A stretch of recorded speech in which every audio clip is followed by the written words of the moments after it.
मैं कस्टम्स में 11 साल से काम करता हूँ और इतने सालों में मैंने फेक मिल्क पाउडर देखा है जिसके अंदर ड्रग्स छुपाए जाते हैं। मैंने अपने घर के सामने आने वाले गेस्ट्स भी देखे हैं और हर तरह की ट्रिक्स भी देखी हैं, लेकिन फिर भी उस दिन कुछ अबनॉर्मल नहीं था। फिर भी मुझे बिल्कुल भी ईज फील नहीं हो रही थी। जिस पर मैं उससे बॉक्स खोलने के लिए कहता हूँ। घर के फ्लोर पर बॉक्स के अंदर 3 स्टोन्स बिल्कुल चुपचाप पड़े होते हैं। वो हल्के हल्के फ्लटर कर रहे होते हैं और देखने में बिल्कुल वैसे लगते हैं जैसे कहीं भी पड़े मिल जाएं। जिस पर मैं उन्हें लगातार 3 सेकंड तक घूरता रहता हूँ और एक भी शब्द नहीं बोलता। फिर मैं प्राइस मशीन को पिंच करता हूँ और एक कोड वर्ड बोल देता हूँ, जिसके बाद सिर्फ 10 मिनट में पूरा एयरपोर्ट सील कर दिया गया। मैं कस्टम्स में 11 साल से काम कर रहा हूँ और ये जॉब मेरी सारी अनरियलिस्टिक फैंटेसी को फ्लैट कर चुकी है और मेरी इंट्यूशन को बार बार टेस्ट कर चुकी है। मैंने ऐसे बिजनेसमैन देखे हैं जो खुद को बिलियनियर बताते हैं, लेकिन उनकी आंखों में सिर्फ ग्रीड दिखती है। और फिर मैंने ऐसे यंग लोग भी देखे हैं जो दर्जनों कैप्सूल्स निगल लेते हैं ताकि अपने बॉडी का यूज करके सिस्टम को ब्रेक कर सकें, लेकिन उनकी आंखों में कोई इमोशन नहीं होता, सिर्फ नमनेस होती है। 11 सालों में मैंने बहुत सारी आंखें देखी हैं। आज मैं इंटरनेशनल अराइवल के 3rd लाइन स्टेशन बिल्डिंग के नंबर 6T टेबल पर ड्यूटी कर रहा था। दोपहर के 3 बजे थे और लोगों की भीड़ बिल्कुल नॉर्मल चल रही थी। तभी एक यंग लड़का एक सिल्वर सूटकेस को पुश करता हुआ मेरे काउंटर तक आता है। वह बिल्कुल ऑर्डिनरी दिख रहा होता है, व्हाइट टी शर्ट, जीन्स और ब्लैक फ्रेम वाला चश्मा पहने हुए। उसका पूरा लुक किसी स्टूडेंट जैसा लग रहा होता है, जिस पर वह मुझे अपना पासपोर्ट देता है। पासपोर्ट बिल्कुल नया होता है। मैं उसे खोलता हूँ और उस पर लिखा होता है गो युआन, उम्र 21 साल, कंट्री ए से पढ़ाई करके वापस लौटा है। जिस पर मैं पासपोर्ट वापस उसकी तरफ बढ़ाते हुए कहता हूँ, चाइना में वापस आने पर वेलकम। वह हल्का सा स्माइल करता है और थैंक यू बोलता है। उसका हाथ बिल्कुल स्टेडी होता है और उसके नेल्स भी बहुत साफ तरीके से कटे होते हैं। फिर वह सूटकेस को आगे बढ़ाता है और कन्वेयर बेल्ट की तरफ जाने लगता है। तभी मैं उसे रोकते हुए कहता हूँ, 1 मिनट रुकिए। जिस पर गो युआन रुक जाता है और पलटकर मेरी तरफ देखता है। उसकी आंखों में उतनी ही डाउट होती है जितनी इस सिचुएशन में होनी चाहिए। फिर मैं उससे कहता हूँ, सर आपका लगेज एक्सरे मशीन से होकर जाएगा। जिस पर वह बस सिर हिलाता है और बिना किसी इरिटेशन के खुद ही सूटकेस को कन्वेयर बेल्ट पर रख देता है। सब कुछ बहुत ज्यादा रेगुलर लग रहा होता है, बहुत ज्यादा नॉर्मल। जिस पर मैं मॉनिटर की स्क्रीन को ध्यान से देखता हूँ। एक्सरे में उसके कपड़े, बुक्स, कुछ लोकल प्रोडक्ट्स, एक टी शर्ट और एक नाइफ दिखता है। सब कुछ रूल्स के हिसाब से साफ दिख रहा होता है, ना कोई एक्स्ट्रा डेंसिटी, ना कोई अजीब शेप। एक्सरे मशीन देखने वाला श्याओली मुझे ओके का जेस्चर देता है, लेकिन मैं नहीं हिलता। मेरी नजर अब भी गो युआन के चेहरे पर होती है। वह बिल्कुल शांत खड़ा रहता है और क्वाइटली वेट कर रहा होता है। उसके चेहरे पर हल्की सी स्माइल भी होती है, लेकिन फिर उसका लेफ्ट थंब बिना उसे खुद रियलाइज हुए बार बार उसकी इंडेक्स फिंगर के दूसरे जॉइंट को रब कर रहा होता है। फिर दोबारा और फिर दोबारा। ये एक बहुत कॉमन हैबिट होती है जब कोई इंसान अंदर से बहुत ज्यादा नर्वस होता है और खुद को काम करने के लिए छोटी छोटी मूवमेंट करता रहता है। जिस पर मेरे दिमाग में सिर्फ एक सवाल आता है, अगर सूटकेस में कुछ नहीं है तो फिर ये इतना नर्वस क्यों है? तभी श्याओली कहता है, सर सूटकेस क्लियर है, इसे जाने दीजिए। जिस पर गो युआन सिर हिलाता है और सूटकेस उठाने के लिए हाथ बढ़ाता है, लेकिन तभी मैं कहता हूँ, बॉक्स खोलिए। मेरी आवाज ज्यादा लाउड नहीं होती, लेकिन बिल्कुल क्लियर होती है। जिस पर श्याओली एक पल के लिए रुक जाता है और गो युआन का हाथ भी हवा में ही रुक जाता है।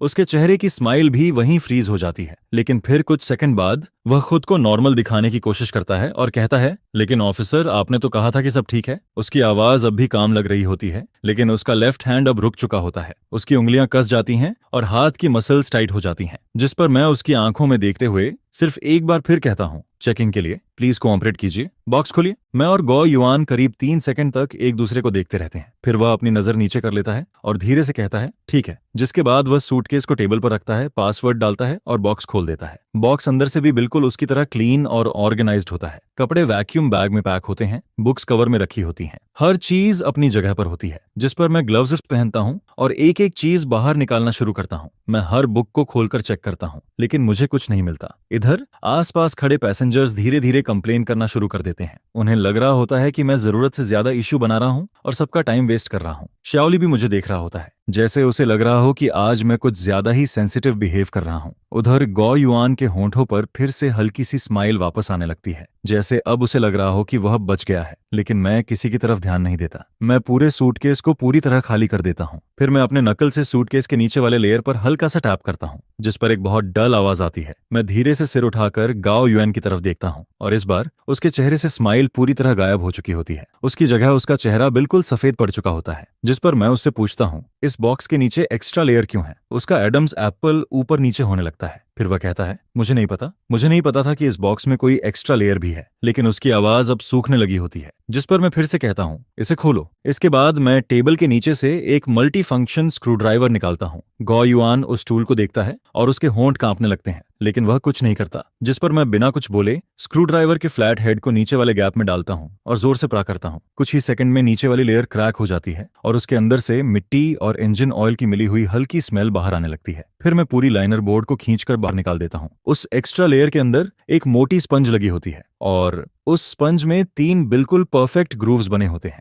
जिनके अंदर 3 स्टोनस पड़े होते हैं। वो बिल्कुल शांत पड़े होते हैं और हल्का हल्का फ्लटर कर रहे होते हैं। उनके एडजेस बिल्कुल अनइवन होते हैं और देखने में वो बिल्कुल वैसे लगते हैं जैसे किसी भी नदी के किनारे पड़े छोटे पत्थर, जिस पर आसपास खड़े पैसेंजर्स भी आपस में बातें करना शुरू कर देते हैं। लेकिन गौ युआन की हालत पूरी तरह बदल चुकी होती है। उसका पूरा शरीर जैसे अचानक खाली हो गया हो। वह टी टेबल का सहारा लेकर खड़ा रहता है और तेजी से सांस ले रहा होता है। फिर वह उन तीनों स्टोन्स की तरफ देखता है और उसकी आंखों में सिर्फ डर दिखाई दे रहा होता है। लेकिन मैं उसकी तरफ बिल्कुल ध्यान नहीं देता, क्योंकि मेरा पूरा अटेंशन अब उन तीनों स्टोन्स पर होता है, जिस पर मैं उन्हें लगातार 3 सेकंड तक घूरता रहता हूँ। फिर मैं हाथ बढ़ाता हूँ और उनमें से एक स्टोन उठा लेता हूँ। वह स्टोन बिल्कुल ठंडा होता है, उसका वेट काफी हैवी होता है और उसकी सरफेस भी रफ होती है, यहाँ तक कि उसके ऊपर सूखी मिट्टी भी लगी होती है। जिस पर मैं उसे अपने सामने लाता हूँ और टी टेबल के ऊपर लगी ब्राइट लाइट की तरफ करके अलग अलग एंगल से देखने लगता हूँ। फिर एक बहुत छोटे से एंगल पर उस स्टोन की सरफेस पर एक हल्की सी पर्पल लाइन चमकती है। वह इतनी हल्की होती है कि नॉर्मल आंखों से शायद ही दिखाई दे, लेकिन जैसे ही मैं उसे देखता हूँ मेरे दिमाग में कुछ फ्लैश होने लगता है, जिस पर मैं तुरंत उस स्टोन को वापस रख देता हूँ और बिना कुछ बोले अपने शोल्डर पर लटकी मशीन उठा लेता हूँ। फिर मैं कॉल बटन दबाता हूँ। उसी पल पूरे टी हॉल का शोर जैसे मुझसे अलग हो जाता है। मेरी आवाज बिल्कुल स्टेडी होती है और मैं सिर्फ एक लाइन बोलता हूँ, जिसे सिर्फ मैं और कैप्टन जोंग ली ही समझते हैं। प्लेटफॉर्म 6, स्टोन बहुत हार्ड है। जिस पर मशीन में 1 सेकंड की साइलेंस होती है। फिर कैप्टन जोंग ली की तरफ से सिर्फ 2 वर्ड्स आते हैं, रिसीव्ड। इसके सिर्फ 10 मिनट बाद थर्ड लाइन स्टेशन बिल्डिंग का पूरा एस हुआ एरिया सील कर दिया जाता है। हर एंट्री और एग्जिट पूरी तरह ब्लॉक कर दी जाती है। फिर अचानक बहुत तेज सायरन बजने लगता है। जैसे ही अलार्म बजता है पूरा टी हॉल एकदम से पैनिक में बदल जाता है। पैसेंजर्स चिल्लाने लगते हैं, बच्चे रोने लगते हैं और एयरपोर्ट की अनाउंसमेंट बार बार इवैक्यूएशन का ऑर्डर देने लगती है। लेकिन मैं इन सब पर ध्यान नहीं देता, जिस पर मैं तुरंत उन तीनों स्टोनर्स को वापस नीचे रख देता हूँ। फिर लाइनर बोर्ड को वापस लगाता हूँ, सूटकेस बंद करता हूँ और उसके ऊपर हाईएस्ट लेवल सील लगा देता हूँ। मैं ये सब खत्म ही करता हूँ तभी एयरपोर्ट स्वॉट पुलिस पूरी तैयारी के साथ अंदर आ जाती है। वे पूरे एरिया को घेर लेते हैं और हर किसी को वहीं रुकने का ऑर्डर देते हैं। कोई भी अपनी जगह से हिल नहीं सकता। जिस पर कैप्टन जोंगली कस्टम्स एयरक्राफ्ट डिपार्टमेंट के 2 लोगों के साथ सीधे मेरी तरफ आता है। उसके चेहरे पर ऐसा एक्सप्रेशन होता है जो मैंने पहले कभी नहीं देखा। उसके माथे पर साफ पसीना होता है, लेकिन वह एक भी फालतू बात नहीं करता। जिस पर वह मुझसे पूछता है टारगेट कौन है। मैं तुरंत गौ युआन की तरफ इशारा करता हूँ जो नीचे बैठा होता है। फिर मैं कहता हूँ उम्र 21 साल, कंट्री ए से वापस आया है, सस्पेक्ट यही है और उसके सूटकेस में ये 3 स्टोन्स मिले हैं। फिर मैं सिल्वर सूटकेस की तरफ इशारा करता हूँ और धीरे से वही कोड दोबारा बोलता हूँ, स्टोन बहुत बहुत हार्ड है। जिस पर झोंग ली का चेहरा तुरंत बदल जाता है, क्योंकि कस्टम्स के इंटरनल सिस्टम में स्टोन बहुत हार्ड नेशनल सिक्योरिटी थ्रेट का सबसे बड़ा कोड होता है। एक बार अगर ये कोड यूज हो जाए तो इसका मतलब होता है कि ऐसा स्मगलिंग केस सामने आया है जो देश के सबसे बड़े हितों को नुकसान पहुंचा सकता है और इस लेवल के केस को कस्टम्स अकेले हैंडल नहीं कर सकता।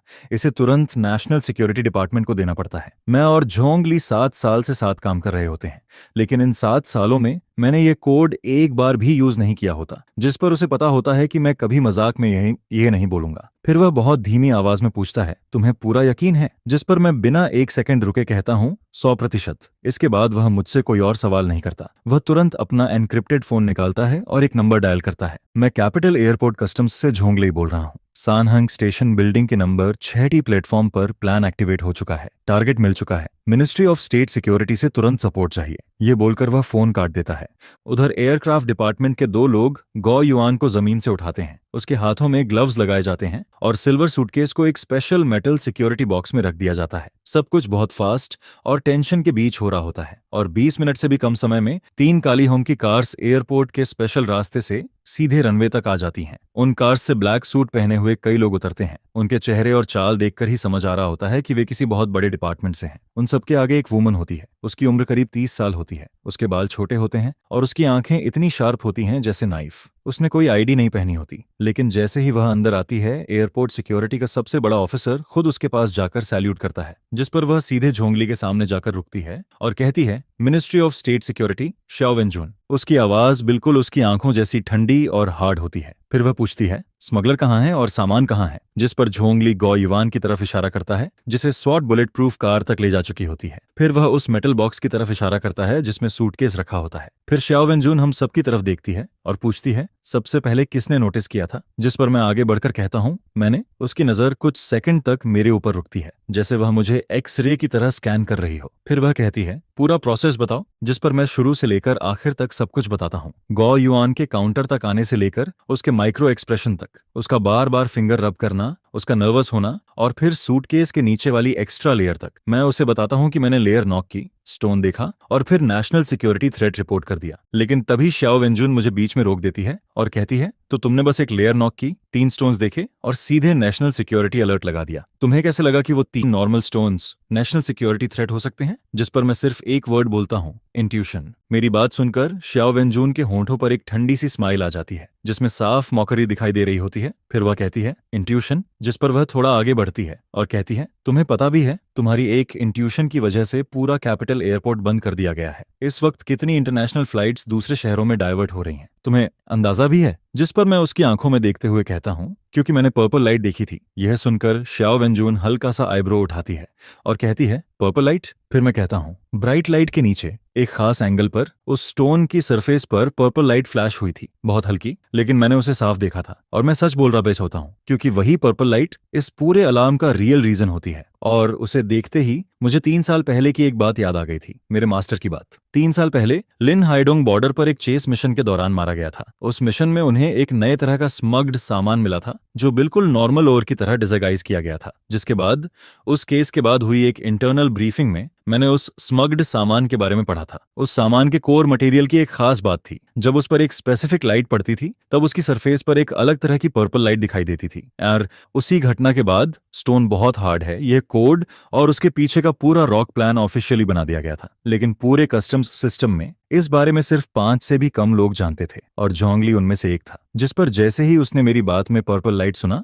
उसका चेहरा भी बदल गया। लेकिन शाओ वेनजून को इस बारे में कुछ नहीं पता होता, जिस पर वह हल्की सी हंसती है और कहती है, पर्पल लाइट? तुम कोई ऑफिसर हो या बहुत ज्यादा नॉवेल पढ़ते हो? इसके बाद वह पलटती है और अपने लोगों से कहती है, एविडेंस को तुरंत आइसोलेशन और टेस्टिंग रूम में ले जाओ, टेक्निकल टीम से तुरंत इसकी जांच करवाओ और प्रिजनर को इंटरोगेशन रूम में ले जाओ, मैं उससे खुद पूछताछ करूंगी। जिस पर उसके लोग तुरंत एक्शन लेना शुरू कर देते हैं। फिर शाओ वेनजून झोंगली की तरफ देखकर कहती है, मुझे कस्टम्स का एक इंटरोगेशन रूम चाहिए, और ये ऑफिसर जब तक मैं किसी कंक्लूजन पर नहीं पहुंचती, ये एयरपोर्ट से बाहर नहीं जाएगा। इसे इन्वेस्टिगेशन में कोऑपरेट करना होगा। इतना कहकर वह चली जाती है। उसके हील्स की आवाज फ्लोर पर बहुत साफ और तेज सुनाई दे रही होती है, जिस पर झोंगली मेरे कंधे पर हाथ रखता है। उसकी आंखों में अजीब सा एक्सप्रेशन होता है। फिर वह धीरे से कहता है, कैप्टन चेन हाय। लेकिन मैं उसकी बात बीच में ही काट देता हूँ और कहता हूँ, मैं समझता हूँ। जिस पर झोंगली एक लंबी सांस लेता है और फिर कुछ नहीं कहता। इसके बाद के कुछ घंटे मेरे लिए किसी पनिशमेंट से कम नहीं होते। मुझे एक छोटे से लाउंज में बैठा दिया जाता है। बाहर 2 स्पेशल पुलिस वाले खड़े होते हैं।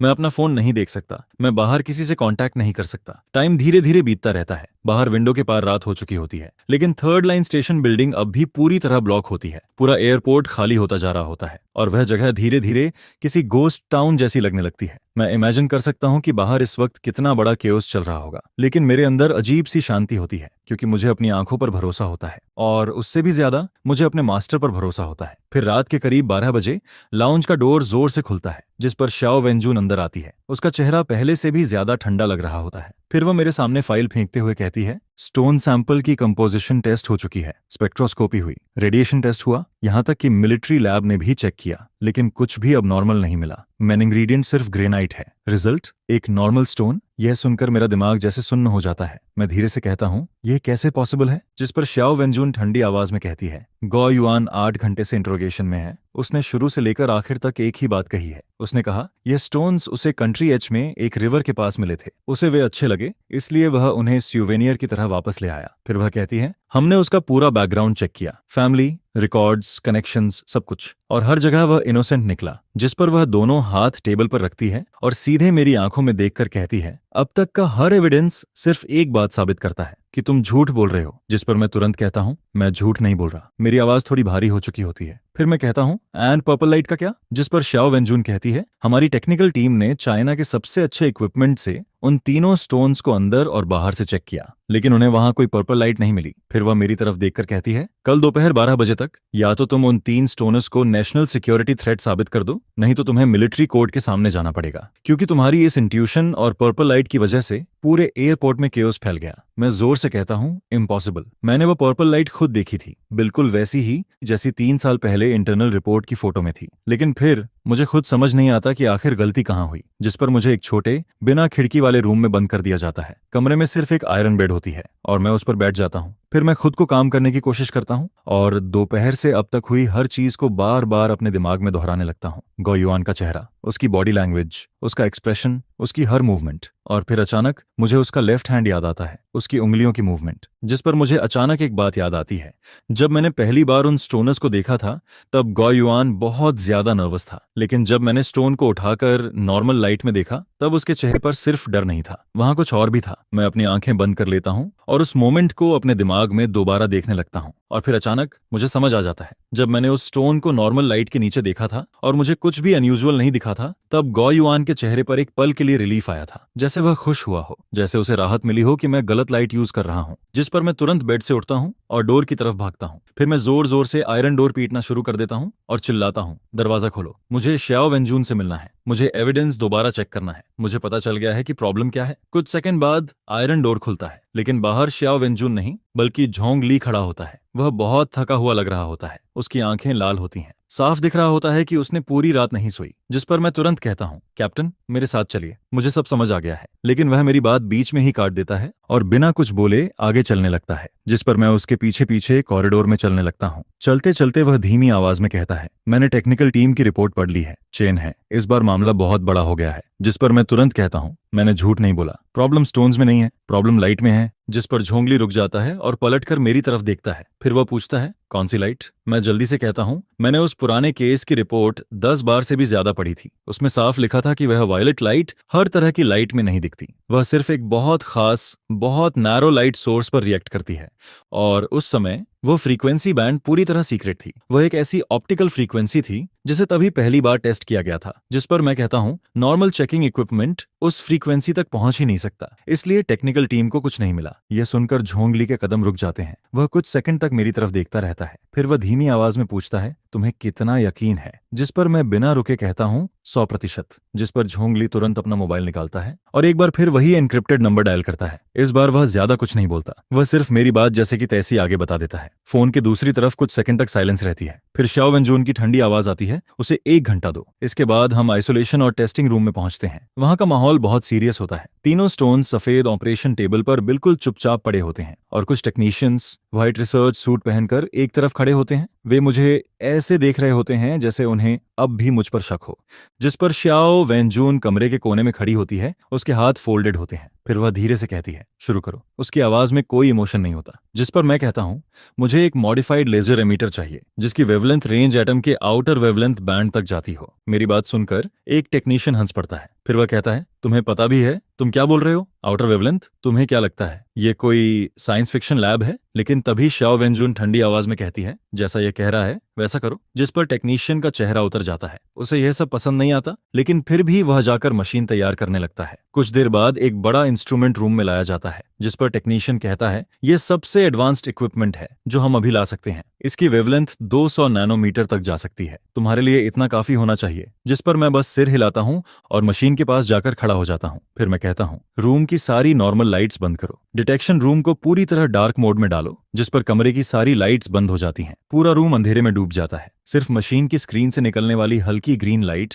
मेरे चेहरे पर पड़ रही होती है। मैं एक गहरी सांस लेता हूँ और फिर वेवलेंथ एडजस्ट करना शुरू करता हूँ। 760 नैनोमीटर, फिर 700, फिर 600। Red light, orange light, yellow light, green light. लेकिन तीनों स्टोन में कोई बदलाव नहीं आता। वे वैसे के वैसे ग्रे और बेजान पड़े रहते हैं। जिस पर मेरे माथे पर पसीना आने लगता है और पीछे खड़े टेक्नीशियन की हंसी और साफ सुनाई देने लगती है। फिर वह धीरे से कहता है, देखा बस ड्रामा कर रहा था। श्याओ वेंजून भी अब भौहें सिकोड़ने लगती है, जैसे उसका पेशेंस खत्म होने वाला हो। लेकिन मैं किसी की तरफ ध्यान नहीं देता। मैं वेवलेंथ और नीचे ले जाता हूँ। 400 नैनोमीटर, फिर 300 nm, और अब मशीन अल्ट्रा वायलेट बैंड में पहुंच जाती है। 3 साल पहले वाली रिपोर्ट में एक नंबर लिखा हुआ था, एक ऐसा नंबर जिसे एक्सपेरिमेंटल पैरामीटर कहा गया था, जिस पर मेरा हाथ अचानक रुक जाता है। मैं धीरे से वही नंबर सेट करता हूँ और फिर मिरेकल हो जाता है। अल्ट्रावायलेट की उस खास फ्रीक्वेंसी के नीचे वे तीनों नॉर्मल स्टोन्स अचानक बदलने लगते हैं, जैसे उनके अंदर किसी ने जान डाल दी हो। उनकी सरफेस के अंदर से पर्पल लाइट निकलने लगती है, बहुत सारी बेहद पतली पर्पल लाइंस, जैसे किसी गैलेक्सी की रोशनी हो। वह रोशनी स्टोन्स के अंदर धीरे धीरे बह रही होती है और फिर वह एक दूसरे से जुड़कर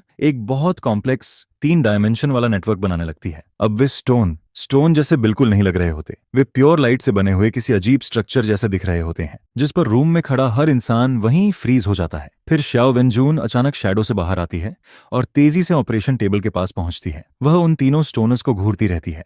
उसकी आंखों में पहली बार शौक दिखाई दे रहा होता है। फिर वह अचानक मेरी तरफ पलटती है। अब उसकी आंखों में ना गुस्सा होता है, ना मजाक, वहां सिर्फ डर होता है। फिर वह कांपती हुई आवाज में पूछती है, तुम्हें इस फ्रीक्वेंसी के बारे में कैसे पता? उसकी आवाज में पहली बार डर साफ सुनाई दे रहा होता है, क्योंकि यह फ्रीक्वेंसी पूरे देश के सबसे बड़े सीक्रेट में से एक होती है। तभी अचानक उसके पॉकेट में रखा एनक्रिप्टेड फोन बजने लगता है, जिस पर श्याओ वेंजून तुरंत फोन उठाती है। दूसरी तरफ से कोई बहुत तेजी से बोल रहा होता है, गाओ युआन ने सब बता दिया।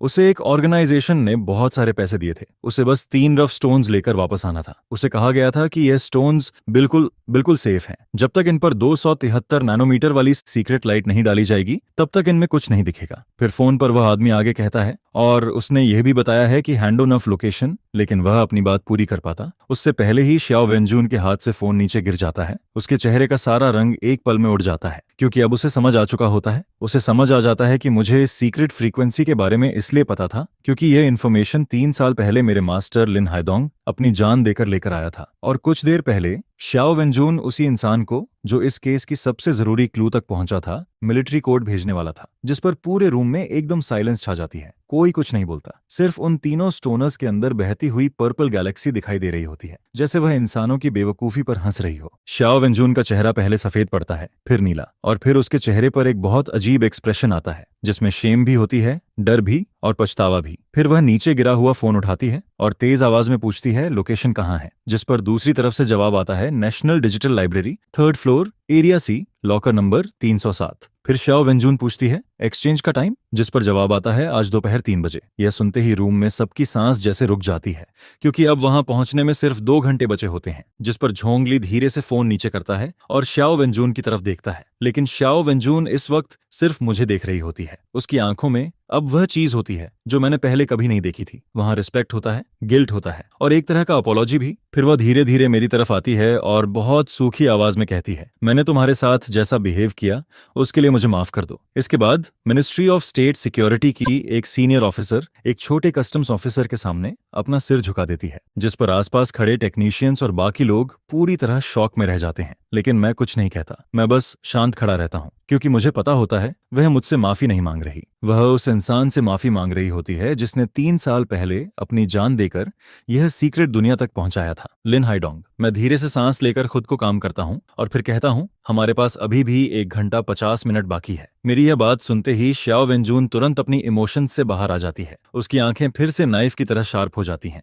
जिस पर वह तुरंत पलटती है और तेजी से ऑर्डर्स देना शुरू कर देती है। टेक्निकल टीम, इन तीनों स्टोन्स को हाईएस्ट लेवल सील्ड कंटेनर में रखो। फिर वह झोंगली की तरफ देखकर कहती है, मुझे तुम्हारे सबसे बेस्ट ऑफिसर्स चाहिए अभी। वे हमारी ऑपरेशन टीम के साथ जाएंगे। इसके बाद वह कम्युनिकेशन ग्रुप की तरफ मुड़ती है और कहती है, मुझे ट्रैफिक मैनेजमेंट ब्यूरो के हाईएस्ट कमांड सेंटर से कनेक्ट करो। एयरपोर्ट से लेकर नेशनल डिजिटल लाइब्रेरी तक पूरा रास्ता ग्रीन चाहिए। रास्ते में आने वाली हर ट्रैफिक लाइट सिर्फ ग्रीन रहेगी। फिर वह एक्शन टीम की तरफ देखकर कहती है, सब लोग 1 मिनट के अंदर नीचे रेडी हो जाओ। Target national digital library. जिस पर पूरा रूम एक साथ जवाब देता है, यस मैम। अब वहां पहले जैसा डाउट या हेजिटेशन नहीं होता। सब लोग बिना 1 सेकंड वेस्ट किए काम में लग जाते हैं। फिर आखिर में श्याओ वेंजून मेरी तरफ देखती है और कहती है, कॉमेट जोंग है। नेशनल सिक्योरिटी लॉ के स्पेशल रूल के हिसाब से मैं तुम्हें अभी से ministry of state security task force का स्पेशल एडवाइजर अपॉइंट करती हूँ। फिर वह कहती है, जब तक यह क्राइसिस खत्म नहीं होता तुम हमारी ऑपरेशन टीम के साथ रहोगे और तुम्हारी राय मेरे फाइनल डिसीजन पर सीधा असर डालेगी। कोई प्रॉब्लम? जिस पर मैं बिना सोचे कहता हूँ, नहीं। जिसके सिर्फ 5 मिनट बाद 3 ब्लैक हॉर्न की कार्स और कस्टम्स की 2 असॉल्ट व्हीकल्स एयरपोर्ट से निकल जाती हैं। उनके सायरन हाईएस्ट लेवल पर ऐसे लेवल पर बज रहे होते हैं। पूरा कॉन्वॉय सड़क पर किसी काले तूफान की तरह दौड़ रहा होता है। कार के अंदर का माहौल बहुत भारी होता है। ज्यादा बात नहीं कर रहा होता। शाओ वेंजून अपने हाथ में एनक्रिप्टेड टैबलेट लिए बैठी होती है और गो युआन की कन्फेशन पढ़ रही होती है। फिर बिना सिर उठाए वह कहती है, गो युआन सिर्फ एक पॉन था, उसे सिर्फ पैसे देकर इस्तेमाल किया गया था। जिस पर वह आगे कहती है, जिस ऑर्गेनाइजेशन ने उसे हायर किया उसका नाम है आर्क। आर्क एक बहुत मिस्टीरियस इंटरनेशनल ऑर्गेनाइजेशन होती है जिसके बारे में हमने पहले कभी नहीं सुना। फिर शाओ वेंजून कहती है, उनका सिर्फ एक ही गोल था, किसी भी कीमत पर उन स्टोन्स को हमारे देश के अंदर लाना। फिर वह धीरे से सिर हिलाती है और पहली बार उसके चेहरे पर कंफ्यूजन दिखाई देता है। वह कहती है, मुझे अब तक समझ नहीं आ रहा ये चीज आखिर है क्या। जिस पर वह टैबलेट नीचे करती है और कहती है, मिनिस्ट्री ऑफ स्टेट सिक्योरिटी के डेटाबेस में भी इन स्टोन्स का कोई रिकॉर्ड नहीं है, जैसे ये कहीं से अचानक दुनिया में आ गए हों। फिर वह गो युआन की बात दोहराती है। वह कहता था, आर्क के लोगों ने उससे कहा था कि यह स्टोन हेवन का गिफ्ट है, एक ऐसी चीज जो पूरी दुनिया का बैलेंस बदल सकती है, गॉड का सीक्रेट। यह सुनकर मैं बाहर खिड़की के पार तेजी से पीछे छूटती हुई बिल्डिंग्स को देखने लगता हूँ और मेरे अंदर की बेचैनी और बढ़ने लगती है। मुझे लगातार लग रहा होता है कि यह मामला सिर्फ स्मगलिंग का नहीं है, इसके पीछे कुछ और बहुत बड़ा छुपा है। फिर मैं साइलेंस तोड़ते हुए कहता हूँ, चाहे जो भी हो, हम ये स्टोन्स उन लोगों के हाथ में नहीं जाने दे सकते। जिस पर शाओ वेंजून सिर उठाकर मेरी तरफ देखती है। उसकी आंखों में पहली बार अप्रूवल दिखाई देता है। फिर वह कहती है, मैंने already highest level arrest plan activate कर दिया है। इस वक्त नेशनल डिजिटल लाइब्रेरी उन लोगों के लिए एक जाल बन चुकी है। अगर वह वहां आया तो इस बार वह बच नहीं पाएगा। ट्रैफिक डिपार्टमेंट की मदद से 1 घंटे का रास्ता सिर्फ 30 मिनट में पूरा हो जाता है और दोपहर के 2:10 पर कॉन्वॉय नेशनल डिजिटल लाइब्रेरी के साइड गेट पर रुक जाती है। जैसे ही कार्स रुकती हैं, ब्लैक कॉम्बैट यूनिफॉर्म पहने हथियारों से लैस दर्जनों सीक्रेट एजेंट्स बिना आवाज किए बाहर निकलते हैं। फिर वे बहुत तेजी से लाइब्रेरी के हर इंपॉर्टेंट पॉइंट को कवर कर लेते हैं। उधर झोंगली भी अपने ऑफिसर्स के साथ लाइब्रेरी के सारे एग्जिट्स ब्लॉक कर देता है। जिस पर शाओ वेंजून मेरी तरफ देखकर कहती है, जुआंग है, मेरे साथ चलो। फिर वह मुझे एक हिडन स्टाफ पैसेज से ले जाती है और हम सीधे लाइब्रेरी के सेंट्रल सिक्योरिटी मॉनिटरिंग रूम में पहुंच जाते हैं। उस रूम में पहले से ही बहुत सारे टेक्नीशियंस मौजूद होते हैं। दीवार पर लगी स्क्रीन्स पर लाइब्रेरी के हर कैमरा की लाइव फुटेज चल रही होती है। तभी मशीन से लगातार रिपोर्ट्स आने लगती हैं। सारे एंट्री और एग्जिट पॉइंट सिक्योर हैं। 3rd फ्लोर एरिया सी पूरी तरह खाली करा दिया गया है। स्नाइपर टीम अपनी जगह पर पहुंच चुकी है। जिस पर शाओ वेंजून स्क्रीन के सामने खड़ी रहती है। उसका चेहरा बिल्कुल काम होता है, जैसे बर्फ। फिर वह धीरे से कहती है, अब हमें सिर्फ इंतजार करना है, मछली खुद जाल में आएगी। इसके बाद वह मेरी तरफ पलटती है और कहती है, जुआंग है, अब मुझे तुम्हारी आंखों की जरूरत है। फिर वह कहती है, यहाँ इतने सारे लोगों में सिर्फ तुमने उन लोगों का तरीका देखा है, इसलिए मुझे चाहिए कि तुम भीड़ के अंदर छुपे हुए उस इंसान को पहचानो। जिस पर मैं सिर हिलाता हूँ और मेरी नजर स्क्रीन पर टिक जाती है। मैं 3rd फ्लोर के एरिया सी की तरफ जाने वाली सीढ़ियों को देखता रहता हूँ। मुझे पता होता है कि अब यह साइलेंट वॉर शुरू होने वाली है। टाइम धीरे धीरे बीतता रहता है। पूरा मॉनिटरिंग रूम बिल्कुल शांत होता है। सिर्फ मशीन्स की आवाज सुनाई दे रही होती है। वहां मौजूद हर इंसान की नर्व्स पूरी तरह टाइट हो चुकी होती हैं। दीवार पर लगी इलेक्ट्रॉनिक क्लॉक के रेड नंबर्स लगातार बदल रहे होते हैं, जैसे कोई काउंटडाउन चल रहा हो। धीरे धीरे तय किया गया टाइम पास आ जाता है, लेकिन स्क्रीन पर 3rd फ्लोर के एरिया सी का एंट्रेंस अब भी खाली दिखाई दे रहा होता है। वहां कोई नहीं होता, कोई टारगेट नहीं। जिस पर शाओ वेंजून तुरंत माइक्रोफोन उठाती है और कहती है, सब लोग अलर्ट रहो, कोई भी रिलैक्स नहीं करेगा। उसका चेहरा बिल्कुल काम दिखाई दे रहा होता है, लेकिन उसके हाथ में पकड़ी गन की उंगलियां इतनी जोर से कस चुकी होती हैं कि उसके फिंगर जॉइंट्स सफेद पड़ गए होते हैं। घबराहट बढ़ती जा रही थी और मैं स्क्रीन से बिल्कुल चिपका हुआ था। मेरा दिमाग तेजी से चल रहा था और मैं सोच रहा था कि सामने वाला पर्सन अब किसी भी वक्त सामने आने वाला है, चाहे वो सूट पहने कोई एजेंट हो या फिर कोई क्लीनर हो जिसने रिस्क ना लिया हो, या फिर वो खुद सामने ना आए। जिस पर मुझे लगता है कि वो खुद आने के बजाय किसी आम इंसान को रिमोटली कंट्रोल करता है, जिसे इस हैंडओवर के बारे में कुछ भी नहीं पता होता। और फिर मैं खुद को उस मिस्टीरियस स्ट्रीट मैन की जगह रखकर हर पॉसिबिलिटी के बारे में सोचने लगता हूँ। समय लगातार आगे बढ़ता रहता है, लेकिन करंट सिचुएशन अभी भी आगे नहीं बढ़ रही थी। जिस पर मॉनिटरिंग रूम का माहौल धीरे धीरे इरिटेट होने लगता है। टीम लीडर शाओ, क्या सामने वाला नहीं आएगा? एक यंग एनालिस्ट धीरे से पूछता है, जिस पर शाओ वेंजून उसे ठंडे अंदाज में रोक देता है। चुप रहो, गो युआन का अरेस्ट एयरपोर्ट पर पूरा नहीं हुआ था। यह खबर लीक नहीं हुई है। सामने वाले को कुछ नहीं पता, कुछ ना कुछ हुआ है, लेकिन वो लोग जरूर आएंगे। फिर वो आगे कहता है, एक प्रोफेशनल सीक्रेट सर्विस ऑर्गेनाइजेशन के लिए हैंडस्टोन सबसे बेसिक क्वालिटी होती है। जिसके बाद वो अपनी बात पूरी नहीं कर पाता,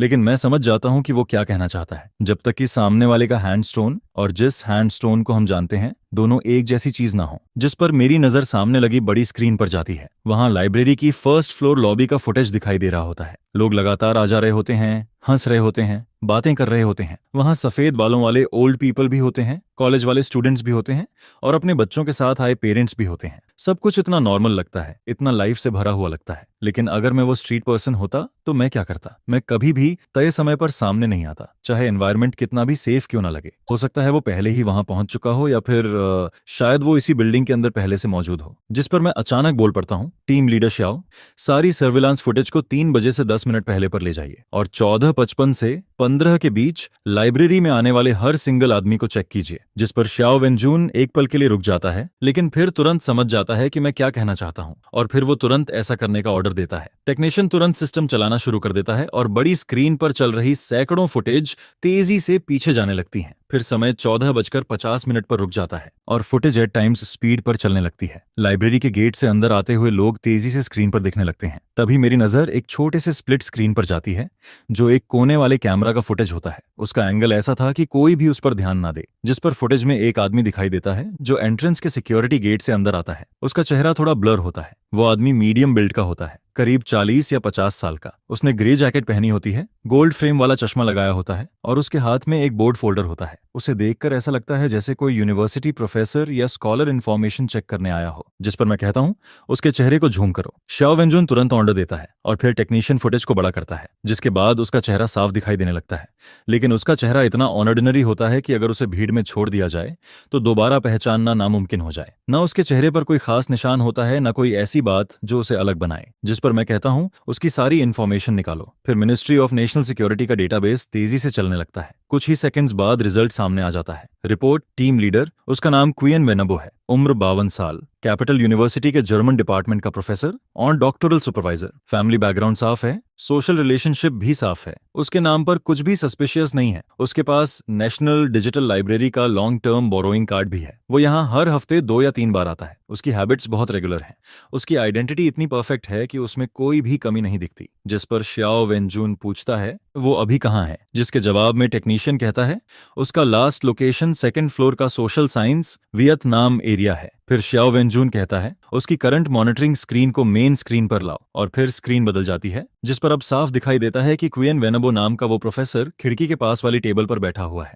वो शांति से एक किताब पढ़ रहा होता है। खिड़की से आती हुई धूप उसके ऊपर पड़ रही होती है। उसके सामने एक कप रखा होता है जिसमें से अभी भी भाप निकल रही होती है। सब कुछ इतना परफेक्ट लग रहा होता है जैसे कोई पेंटिंग हो। लेकिन यही चीज सबसे ज्यादा गलत लगती है। सब कुछ जरूरत से ज्यादा परफेक्ट लगता है, जैसे ये सब सिर्फ एक डिस्गाइज हो। जिस पर मैं बिना रुके कहता हूँ, इसके अंदर प्रॉब्लम है। जिस पर श्याओ वेंजून मेरी तरफ देखता है, रीजन? फिर मैं स्क्रीन की तरफ इशारा करता हूँ। उसके हाथ देखो। एक ऐसा स्कॉलर जो सालों से किताबें पढ़ता हो, उसके हाथ कैसे होने चाहिए? उसकी उंगलियों पर किताबें पकड़ने और पेजेस पलटने की वजह से निशान होने चाहिए। उसकी फिंगर्स पर पुरानी फ्रिक्शन के मार्क्स होने चाहिए। लेकिन क्वियन वेनेबो के हाथ बिल्कुल अलग होते हैं। वो टी कप उठाकर पानी पी रहा होता है। उसकी उंगलियां लंबी और साफ होती हैं। उसकी फिंगर्स के टिप्स भरे हुए होते हैं। स्किन बहुत स्मूथ होती है। वहां किसी तरह का पुराना निशान नहीं होता। जिस पर मैं धीरे से कहता हूँ, ये किसी स्कॉलर के हाथ नहीं है। ये ऐसे हाथ हैं जिन्होंने शायद कभी किताब तक नहीं पकड़ी, शायद पेन भी नहीं। और फिर मैं उसके सामने रखी किताब की तरफ देखता हूँ। वो फाउस्ट नाम की किताब होती है, लेकिन यहाँ आए उसे करीब 20 मिनट हो चुके होते हैं और उसने एक भी पेज नहीं पलटा होता। यह सुनते ही श्याओ वेंजून की आंखें सिकुड़ जाती हैं। फिर वो तुरंत कम्युनिकेशन डिवाइस उठाता है और उसकी आवाज ठंडी हो जाती है। Sniper team attention, 2nd floor के सोशल साइंस वियतनाम एरिया में टारगेट लॉक करो। Target number 17। जैसे ही वो कोई भी हरकत करता है, मैं तुम्हें वहीं पर उसे मारने की परमिशन देता हूँ। जिस पर उसी वक्त सर्विलांस फुटेज में क्वियन वेनेबो नाम का आदमी जैसे कुछ फील करता है। वो अपनी किताब बंद करता है, खड़ा होता है, अपना चश्मा ठीक करता है, अपनी घड़ी की तरफ देखता है और फिर बिना किसी जल्दी के चलना शुरू करता है। फिर वो आराम से स्टेयरकेस की तरफ बढ़ता है और जिस दिशा में वो जा रहा होता है वो 3rd फ्लोर की तरफ होती है। मॉनिटरिंग रूम में मौजूद हर इंसान अपनी सांस रोक लेता है, क्योंकि आखिरकार सामने वाला अब मूव करने लगा था। चियान वेनेबो के कदम बिल्कुल स्टेडी होते हैं। उसका पोस्चर बहुत रिलैक्स्ड होता है। उसे देखकर ऐसा लगता है जैसे वो बस एक आम रीडर हो जो डॉक्यूमेंट्स पढ़ने के बाद ऊपर जाकर थोड़ा एनवायरनमेंट चेंज करना चाहता हो। जिस पर वो एक एक करके सीढ़ियां चढ़ता है और 2nd फ्लोर से 3rd फ्लोर वाले कॉर्नर में जाकर कुछ पल के लिए गायब हो जाता है। फिर अगले ही सेकंड उसकी फिगर 3rd फ्लोर की स्टेयरकेस वाली सर्विलांस स्क्रीन पर दिखाई देने लगती है।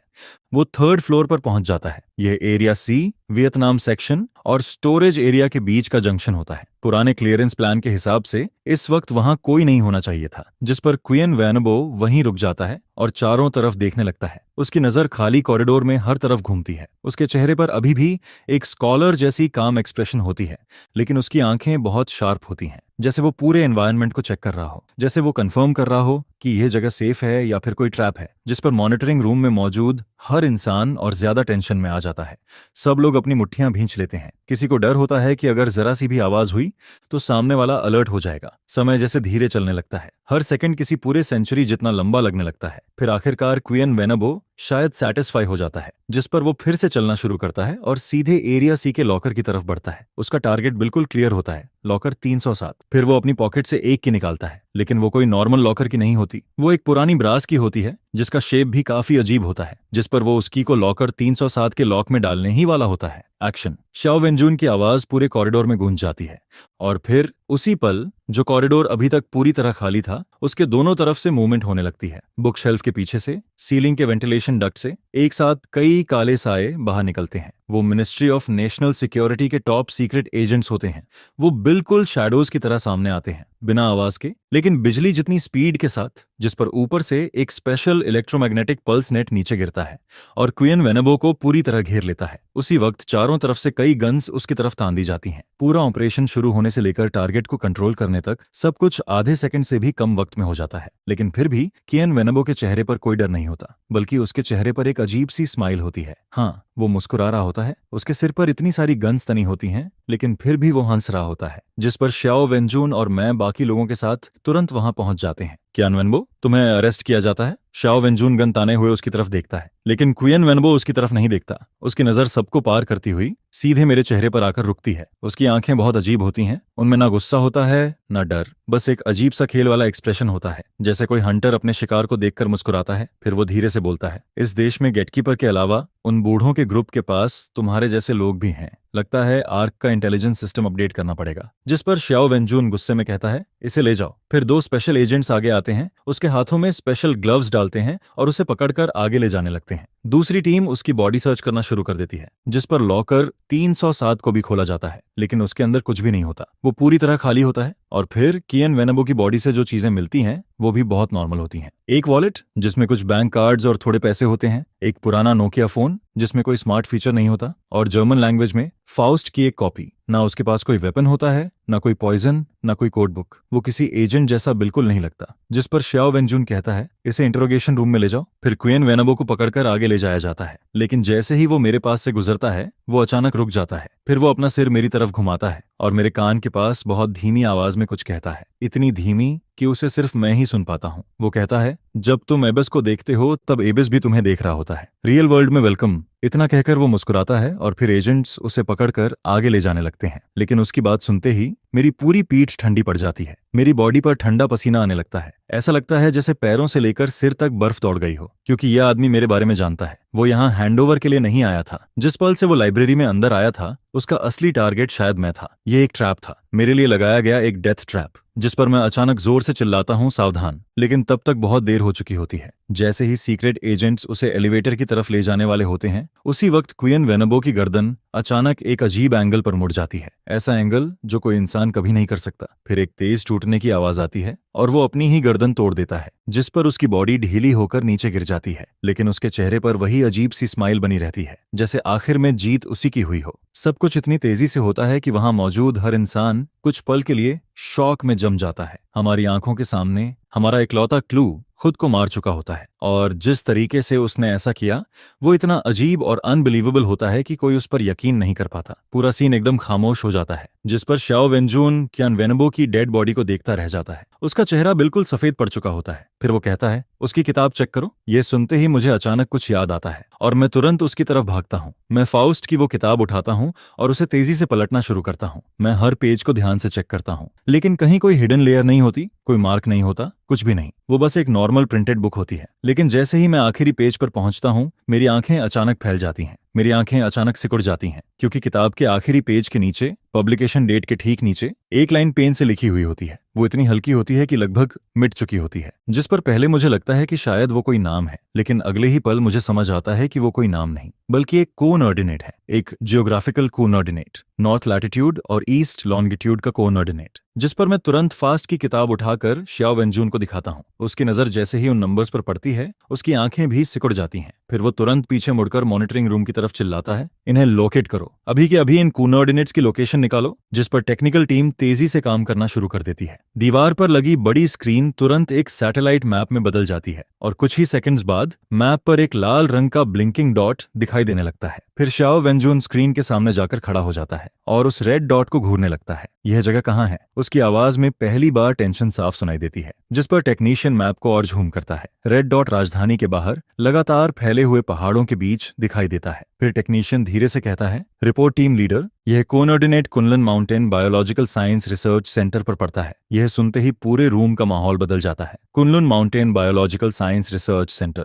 श्याओ वेंजून जैसे खुद से यह नाम दोहराता है और अगले ही पल उसका चेहरा बिल्कुल सफेद पड़ जाता है। उसका शरीर हल्का सा हिलता है और वो तुरंत पास की टेबल को पकड़ लेता है। उसकी नजर अब भी स्क्रीन पर बने उस रेड डॉट पर टिकी रहती है, जैसे वो उसे आर पार देख लेना चाहता हो। फिर वो धीमी आवाज में कहता है, क्या वो वही सीक्रेट रिसर्च बेस नहीं है जो 10 साल पहले बंद हो चुका था? उसकी आवाज ऐसी लगती है जैसे वो किसी बर्फीली जगह से आ रही हो। फिर वो आगे कहता है, लेकिन कोऑर्डिनेट्स वहां क्यों पॉइंट कर रहे हैं? जिस पर मॉनिटरिंग रूम एक बार फिर पूरी तरह खामोश हो जाता है। वहां मौजूद हर इंसान इस अचानक मिले क्लू को देखकर शॉक में होता है, क्योंकि Kunlun mountain biological science research centre का नाम इस देश के सबसे बड़े टॉप सीक्रेट में शामिल था। बाहर के लोगों के लिए यह नाम हमेशा के लिए सील कर दिया गया था, यहां तक कि इसका नाम लेना भी अलाउड नहीं था। और अब मरने से पहले कियन वेनबो जो आखिरी क्लू छोड़कर गया था, वो सीधा कुनलुन माउंटेन की तरफ इशारा कर रहा था, जिस पर मैं स्क्रीन पर बने उस रेड डॉट को देखता हूँ। चारों तरफ पहाड़ों से घिरी हुई वह जगह, और मेरी इंट्यूशन मुझे साफ बता रही होती है कि मामला हमारी सोच से कहीं ज्यादा बड़ा है। फिर श्याओ वेंजून अचानक मेरी तरफ देखता है। उसकी आंखों में अब फिर वही शार्पनेस लौट आती है, लेकिन इस बार उसमें डाउट नहीं होता। फिर वो कहता है, कुछ महीने पहले विदेश में एक सीक्रेट चैनल से एक इन्फॉर्मेशन मिली थी। इंटरनल ब्रीफिंग में मास्टर लिन ने कहा था कि जिन क्लूज को वो ट्रैक कर रहे थे, उनका आखिरी डेस्टिनेशन कुनलुन माउंटेन के पास एक सीक्रेट लैबोरेटरी था। यह सुनते ही श्याओ वेंजून का चेहरा पूरी तरह बदल जाता है, जिस पर वो तुरंत कम्युनिकेशन डिवाइस उठाता है। Headquarters, emergency report, port Hanshi task force leader Xiao Wenjun highest level emergency response शुरू करने की रिक्वेस्ट करता है। Target Kunlun mountain biological science research centre. फिर वो आगे कहता है, उसने जो छोड़ा है वो कोई नॉर्मल कोऑर्डिनेट नहीं है, उसने पैंडोरा का बॉक्स छोड़ दिया है। इसके बाद वो लगातार ऑर्डर्स देना शुरू करता है। एयरफोर्स कमांड सेंटर से तुरंत कांटेक्ट करो, सबसे नजदीक हेलीकॉप्टर अभी चाहिए, नियरेस्ट स्पेशल ऑपरेशंस फोर्स को तुरंत मूव करो, Kunlun mountain biological science research centre के आसपास का पूरा एरिया सील कर दो, कोई भी अंदर या बाहर नहीं जाएगा, और सेंटर से जुड़ी सारी टॉप सीक्रेट फाइल्स तुरंत निकालो, जिस पर नेशनल सिक्योरिटी मिनिस्ट्री का पूरा सिस्टम एकदम एक्टिवेट हो जाता है। हर तरफ से ऑर्डर्स, रिपोर्ट्स और रिस्पॉन्स आने लगते हैं। फिर श्याओ वेंजून कम्युनिकेशन डिवाइस नीचे रखता है और मेरी तरफ देखता है। उसकी आंखें ठंडी होती हैं। फिर वो कहता है, हम शायद ऐसी चीज में फंस चुके हैं जो हमारी इमेजिनेशन से भी बाहर है। चियान वेनबो की मौत एंड नहीं थी, वो सिर्फ शुरुआत थी। जिस पर उसकी नजर फिर से स्क्रीन पर चली जाती है। वहां अभी भी वही ब्लिंकिंग रेड डॉट दिखाई दे रहा होता है, जैसे उस जगह के अंदर कोई ऐसी चीज छुपी हो जो धीरे धीरे जाग रही हो। करीब 10 मिनट बाद एक military helicopter national digital library की रूफटॉप पार्किंग पर उतरता है। उसके प्रोपेलर की तेज आवाज पूरी रात में गूंजने लगती है। फिर मैं, श्याओ वेंजून और झोंगली हेलीकॉप्टर में चढ़ जाते हैं। केबिन का डोर बंद होता है और हेलीकॉप्टर धीरे धीरे जमीन से ऊपर उठने लगता है, जिस पर अगले ही पल वो रात के अंधेरे में तेजी से आगे बढ़ने लगता है, जैसे आसमान में उड़ता हुआ कोई स्टील मॉन्स्टर हो जो राजधानी के बाहर मौजूद कुनलू माउंटेन्स की तरफ जा रहा हो। रात की हवा लगातार चीख रही होती है। मैं हेलीकॉप्टर के अंदर बैठा नीचे की तरफ देख रहा होता हूँ। नीचे शहर की लाइट्स और दूर के पहाड़ धीरे धीरे पीछे छूटते जा रहे होते हैं, लेकिन जितना हम आगे बढ़ते हैं मेरा दिल उतना ही भारी होता जा रहा होता है क्योंकि कुयन वेनबो की मरने से पहले कही हुई बात बार बार मेरे दिमाग में घूम रही होती है। जब तुम एबिस को देखते हो तब एबिस भी तुम्हें देख रहा होता है। रियल वर्ल्ड में वेलकम, ये रियल वर्ल्ड आखिर है क्या? Kunlun mountain biological science research centre में आखिर क्या छुपा है? मास्टर की मौत, क्वीन वेनबो और ये सब, आखिर इनके बीच कनेक्शन क्या है? जिस पर मैं गहरी सांस लेता हूँ और अपनी मुट्ठियां कस लेता हूँ। आगे चाहे जो भी हो, मुझे सच्चाई को पूरी तरह बाहर निकालना ही होगा। फिर हेलीकॉप्टर रात के अंधेरे में लगातार उड़ता रहता है और करीब 40 मिनट बाद हम Kunlun mountain biological science research centre पहुंच जाते हैं। ऊपर से देखने पर वो जगह पहाड़ों के बीच छुपा हुआ एक बहुत बड़ा कॉम्प्लेक्स दिखाई देता है। उसकी मेन बिल्डिंग ग्रे कंक्रीट की बनी होती है। चारों तरफ ऊंची दीवारें होती हैं। दीवारों के ऊपर बारब वायर लगा होता है और हर जगह सर्विलांस कैमरों लगे होते हैं। पूरा बेस घने जंगलों और पहाड़ों के बीच छुपा हुआ होता है। अगर किसी को पहले से इसके बारे में ना पता हो तो वह कभी इमेजिन भी नहीं कर सकता कि यहाँ कुछ मौजूद है। जिस पर हेलीकॉप्टर बेस से थोड़ी दूर एक खाली जमीन पर उतरता है। जैसे ही हम नीचे उतरते हैं, पहाड़ों से आती हुई ठंडी और गीली हवा सीधे चेहरे से टकराती है। पूरा एरिया पहले से स्पेशल ऑपरेशंस फोर्स के कंट्रोल में होता है। से सैकड़ों हेविली आर्म्ड सोल्जर्स घोस्ट्स की तरह बेस के आसपास हर कोने में छुपे हुए होते हैं। फिर उनके कैप्टन हमारे सामने आता है। वो करीब 40 साल का आदमी होता है जिसका कोड नेम कांगलांग होता है। और फिर वो तेजी से हमारी तरफ चलकर आता है। कांगलांग तेजी से श्याओ वेंजून के सामने आकर रुकता है और एकदम मिलिट्री स्टाइल में रिपोर्ट करता है। टीम लीडर श्याओ, वुल्फिंग स्पेशल ब्रिगेड ने डार्क प्लान के हिसाब से पूरा डिप्लॉयमेंट कर दिया है। आसपास के 1 किलोमीटर के अंदर जितने भी पॉसिबल टारगेट्स थे उन सबको क्लियर कर दिया गया है। जिस पर श्याओ वेंजून उससे पूछता है, बेस के अंदर कोई अबनॉर्मल चीज मिली? जिसके जवाब में कैंगलांग सिर हिलाता है, नहीं। फिर श्याओ वेंजून कहता है, बहुत बढ़िया, चलो। जिस पर कैंगलांग हमें बेस के मेन गेट की तरफ ले जाने लगता है। बेस का गेट पूरी तरह बंद होता है। उसके ऊपर जंग लगी होती है और उसे देखकर ऐसा लगता है जैसे पिछले 10 सालों से वो कभी खुला ही ना हो। फिर श्याओ वेंजून अपना एन्क्रिप्टेड डिवाइस निकालता है। कुछ सेकंड्स बाद सामने का बड़ा गेट एक भारी आवाज के साथ खुलने लगता है। जिस पर गेट खुलते ही अंदर से ठंडी और गीली हवा बाहर आती है। उसके साथ एक अजीब सी बासी स्मेल भी होती है। गेट के अंदर एक लंबा और अंधेरा पैसेज होता है। वो इतना गहरा होता है कि उसके आखिर में क्या है यह दिखाई भी नहीं देता, जैसे वो सीधा किसी एबिस की तरफ जा रहा हो। जिस पर कैंगलांग 2 स्पेशल फोर्सेस को आगे भेजता है। दोनों सोल्जर्स मशीन गन पकड़े होते हैं और उनके टैक्टिकल फ्लैश लाइट्स ऑन होते हैं। उनकी लाइट्स अंधेरे को काटती हुई अंदर तक जाती हैं, लेकिन अंदर कोई नहीं होता। सिर्फ पैसेज की दीवारों पर टूटी हुई पेंट और जंग दिखाई देती है। जिस पर श्याओ वेंजून हाथ से इशारा करता है और फिर हम सब अंदर जाने लगते हैं। अंदर का बेस बाहर से कहीं ज्यादा बड़ा होता है। पैसेज के दोनों तरफ कई बंद लैबोरेटरी डोर्स होते हैं। उन दरवाजों पर अलग अलग वार्निंग साइंस लगे होते हैं। कहीं लिखा होता है नो पोल्यूशन, कहीं हाई रिस्क एक्सपेरिमेंट, कहीं अनअमरिकल अनऑथराइज्ड एंट्री प्रोहिबिटेड। 10 सालों तक छोड़ दिए जाने की वजह से पूरी जगह में सड़न और बर्बादी फैल चुकी होती है। दीवारों और पाइप्स पर मोटी डस्ट जमी होती है। यहाँ तक कि जमीन पर मॉस भी उग चुकी होती है। फिर अचानक मेरी नजर एक ऐसे डोर पर पड़ती है जो बाकी दरवाजों से थोड़ा नया लगता है।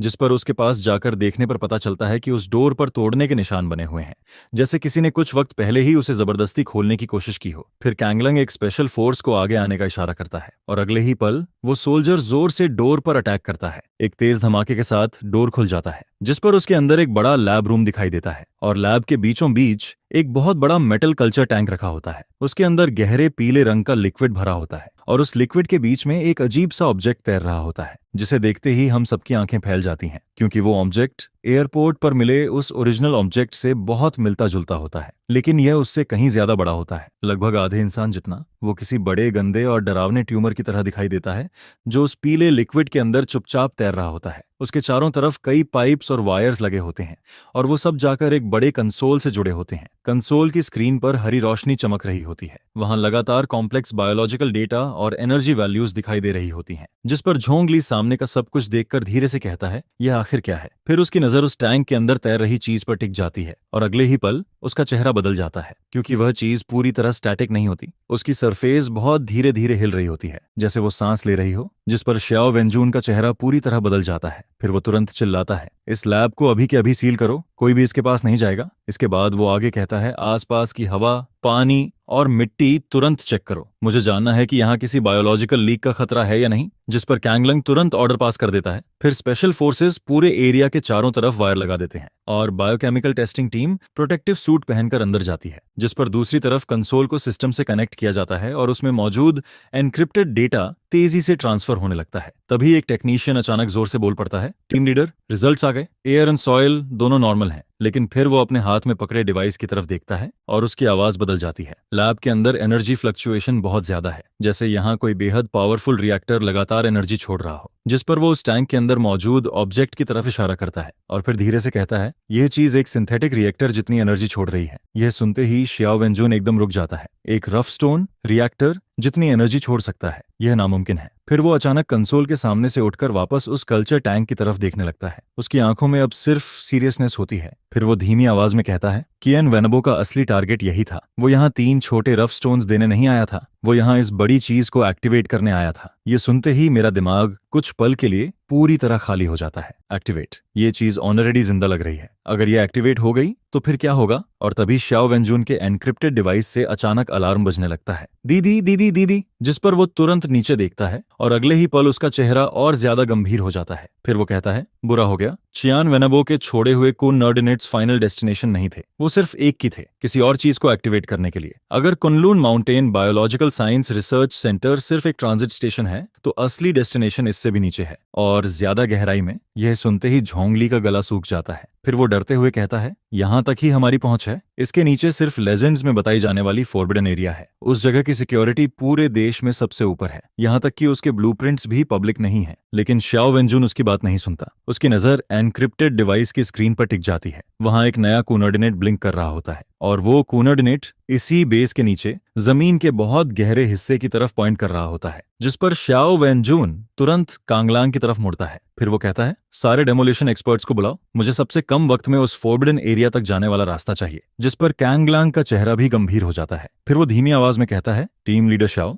मुझे नहीं लगता कि यह पॉसिबल होगा। उस फॉरबिडन एरिया की प्रोटेक्शन किसी नॉर्मल जगह जैसी नहीं है, उसे फोर्ट्रेस के स्टैंडर्ड पर बनाया गया था, यहाँ तक कि सबसे एडवांस्ड डेमोलिशन भी। हमारी स्पेशल ब्रिगेड का डिवाइस एक क्रैक को उड़ाने में कम से कम 20 घंटे लेता है, जिस पर शियाओ वेंजुन की आंखें पूरी तरह डिस्पेयर से भर जाती हैं और वह कहता है, हमारे पास इतना टाइम नहीं है। फिर वह दोबारा कहता है कि गौ इवान ने बताया था आज दोपहर 3 बजे वाला टाइम ही असली टाइम है, जिसके बाद उसे समझ आता है कि पहले वेनबो का पर्पस हमें 3 बजे लाइब्रेरी में रोककर हमारा टाइम वेस्ट करना था, ताकि वह यहाँ कोऑर्डिनेट्स डिटोनेट करके रफ स्टोन को एक्टिवेट कर सके। जिस पर वह कहता है कि उसका रियल पर्पस फॉरबिडन एरिया के और भी गहरे हिस्से को एक्टिवेट करना था।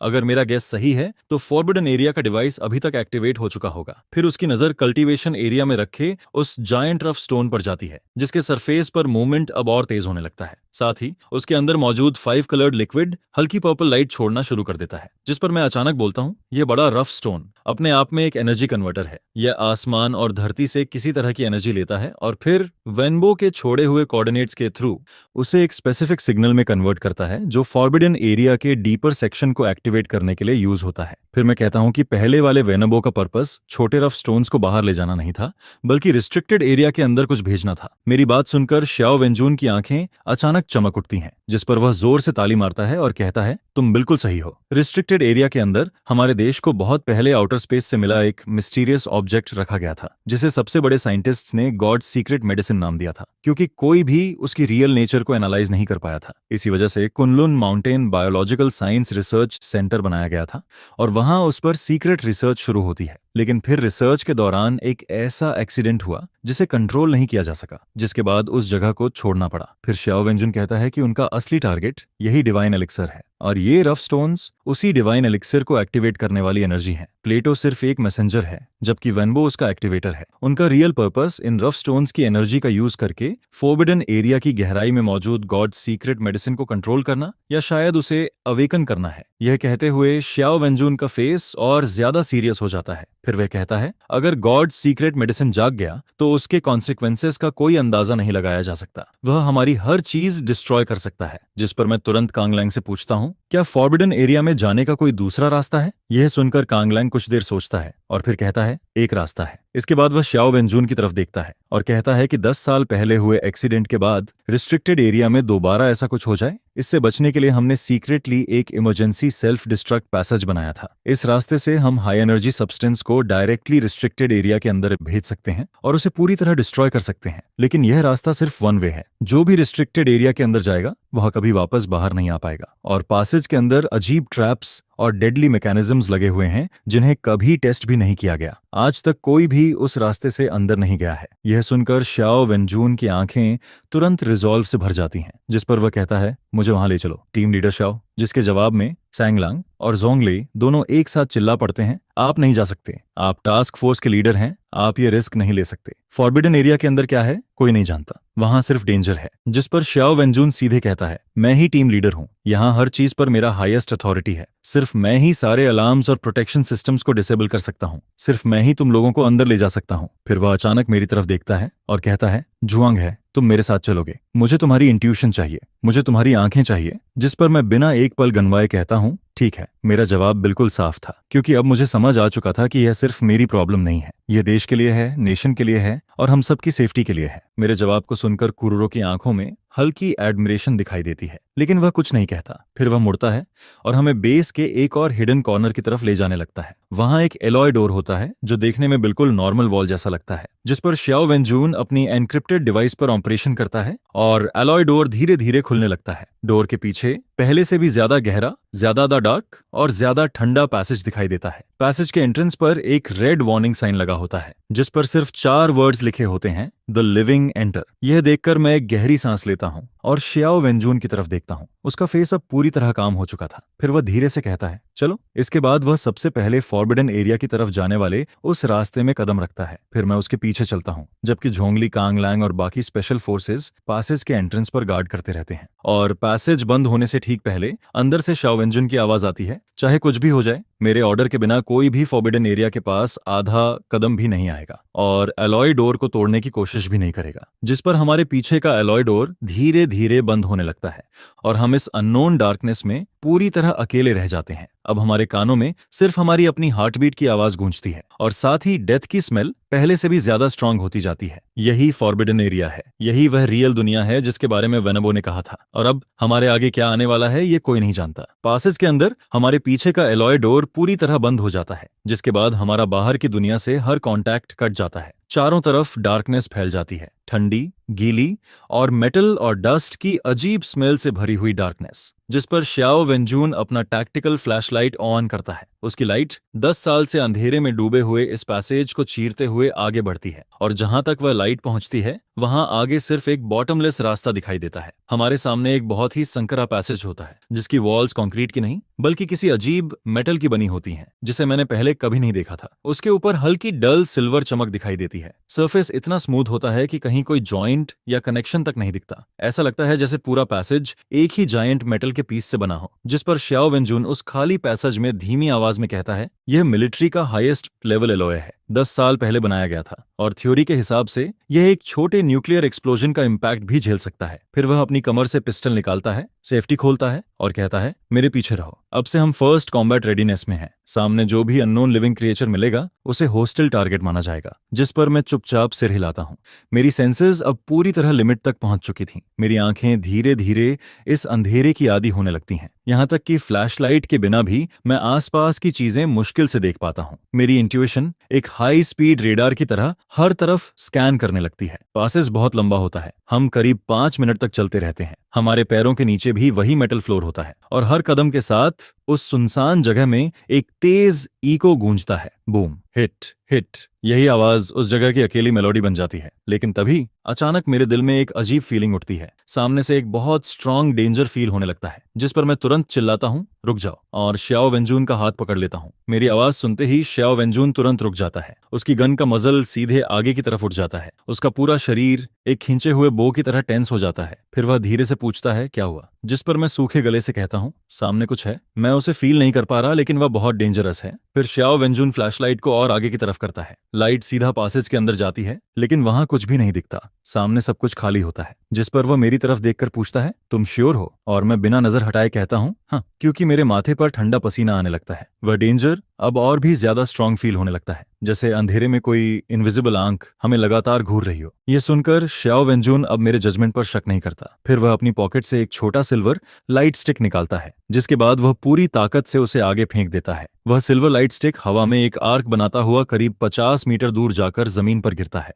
लेकिन जैसे ही वह जमीन को टच करता है, उसी पल हमारे सामने का पूरा पैसेज कांप उठता है, जिस पर वॉल्स, सीलिंग और फ्लोर एक साथ ब्लड रेड लाइन से चमकने लगते हैं। वह रेड लाइंस एक दूसरे से जुड़ती जाती हैं और सिर्फ 0.1 सेकंड के अंदर हमारे सामने एक जायंट 3 डायमेंशनल लेजर नेट बन जाता है। फिर वही सिल्वर लाइट स्टिक जो जमीन पर पड़ा था उन साइलेंट रेड लेजर्स के बीच फंस जाता है और अगले ही पल वह कांटलेस छोटे छोटे पीसेस में कट जाता है, इतना बुरी तरह कि उसका एक भी टुकड़ा नहीं बचता, यहाँ तक कि धूल तक नहीं बचती। यह देखकर मैं और श्याओ वेंजून दोनों एक साथ गहरी सांस लेते हैं। हमारी पीठ पर तुरंत ठंडा पसीना आ जाता है, क्योंकि अगर हम अभी एक कदम और आगे बढ़ते तो हमारा भी वही हाल होता। हमारी बॉडी का एक निशान तक नहीं बचता। जिस पर श्याओ वेंजून कांपती आवाज में कहता है, इंफ्रारेड ट्रिगर लेजर अरे, ये मिलिट्री का सबसे डेंजरस डिफेंस सिस्टम है। एक बार एक्टिवेट होने के बाद कोई भी क्रिएचर इसे पार नहीं कर सकता। फिर वह मेरी तरफ देखता है, उसकी आंखों में शौक साफ दिखाई देता है और वह पूछता है, तुम्हें यह कैसे पता चला? जिस पर मैं सिर्फ इतना कहता हूँ, इंट्यूशन। इसके बाद वह लेजर नेट करीब 3 सेकंड तक चमकता रहता है, फिर धीरे धीरे गायब हो जाता है। पैसेज फिर से पहले जैसा डार्क और खाली दिखने लगता है, जैसे कुछ हुआ ही नहीं हो। लेकिन हम दोनों जानते थे कि मौत अभी भी वहीं है और अगले इंट्रूडर का इंतजार कर रही है। फिर मैं पूछता हूँ,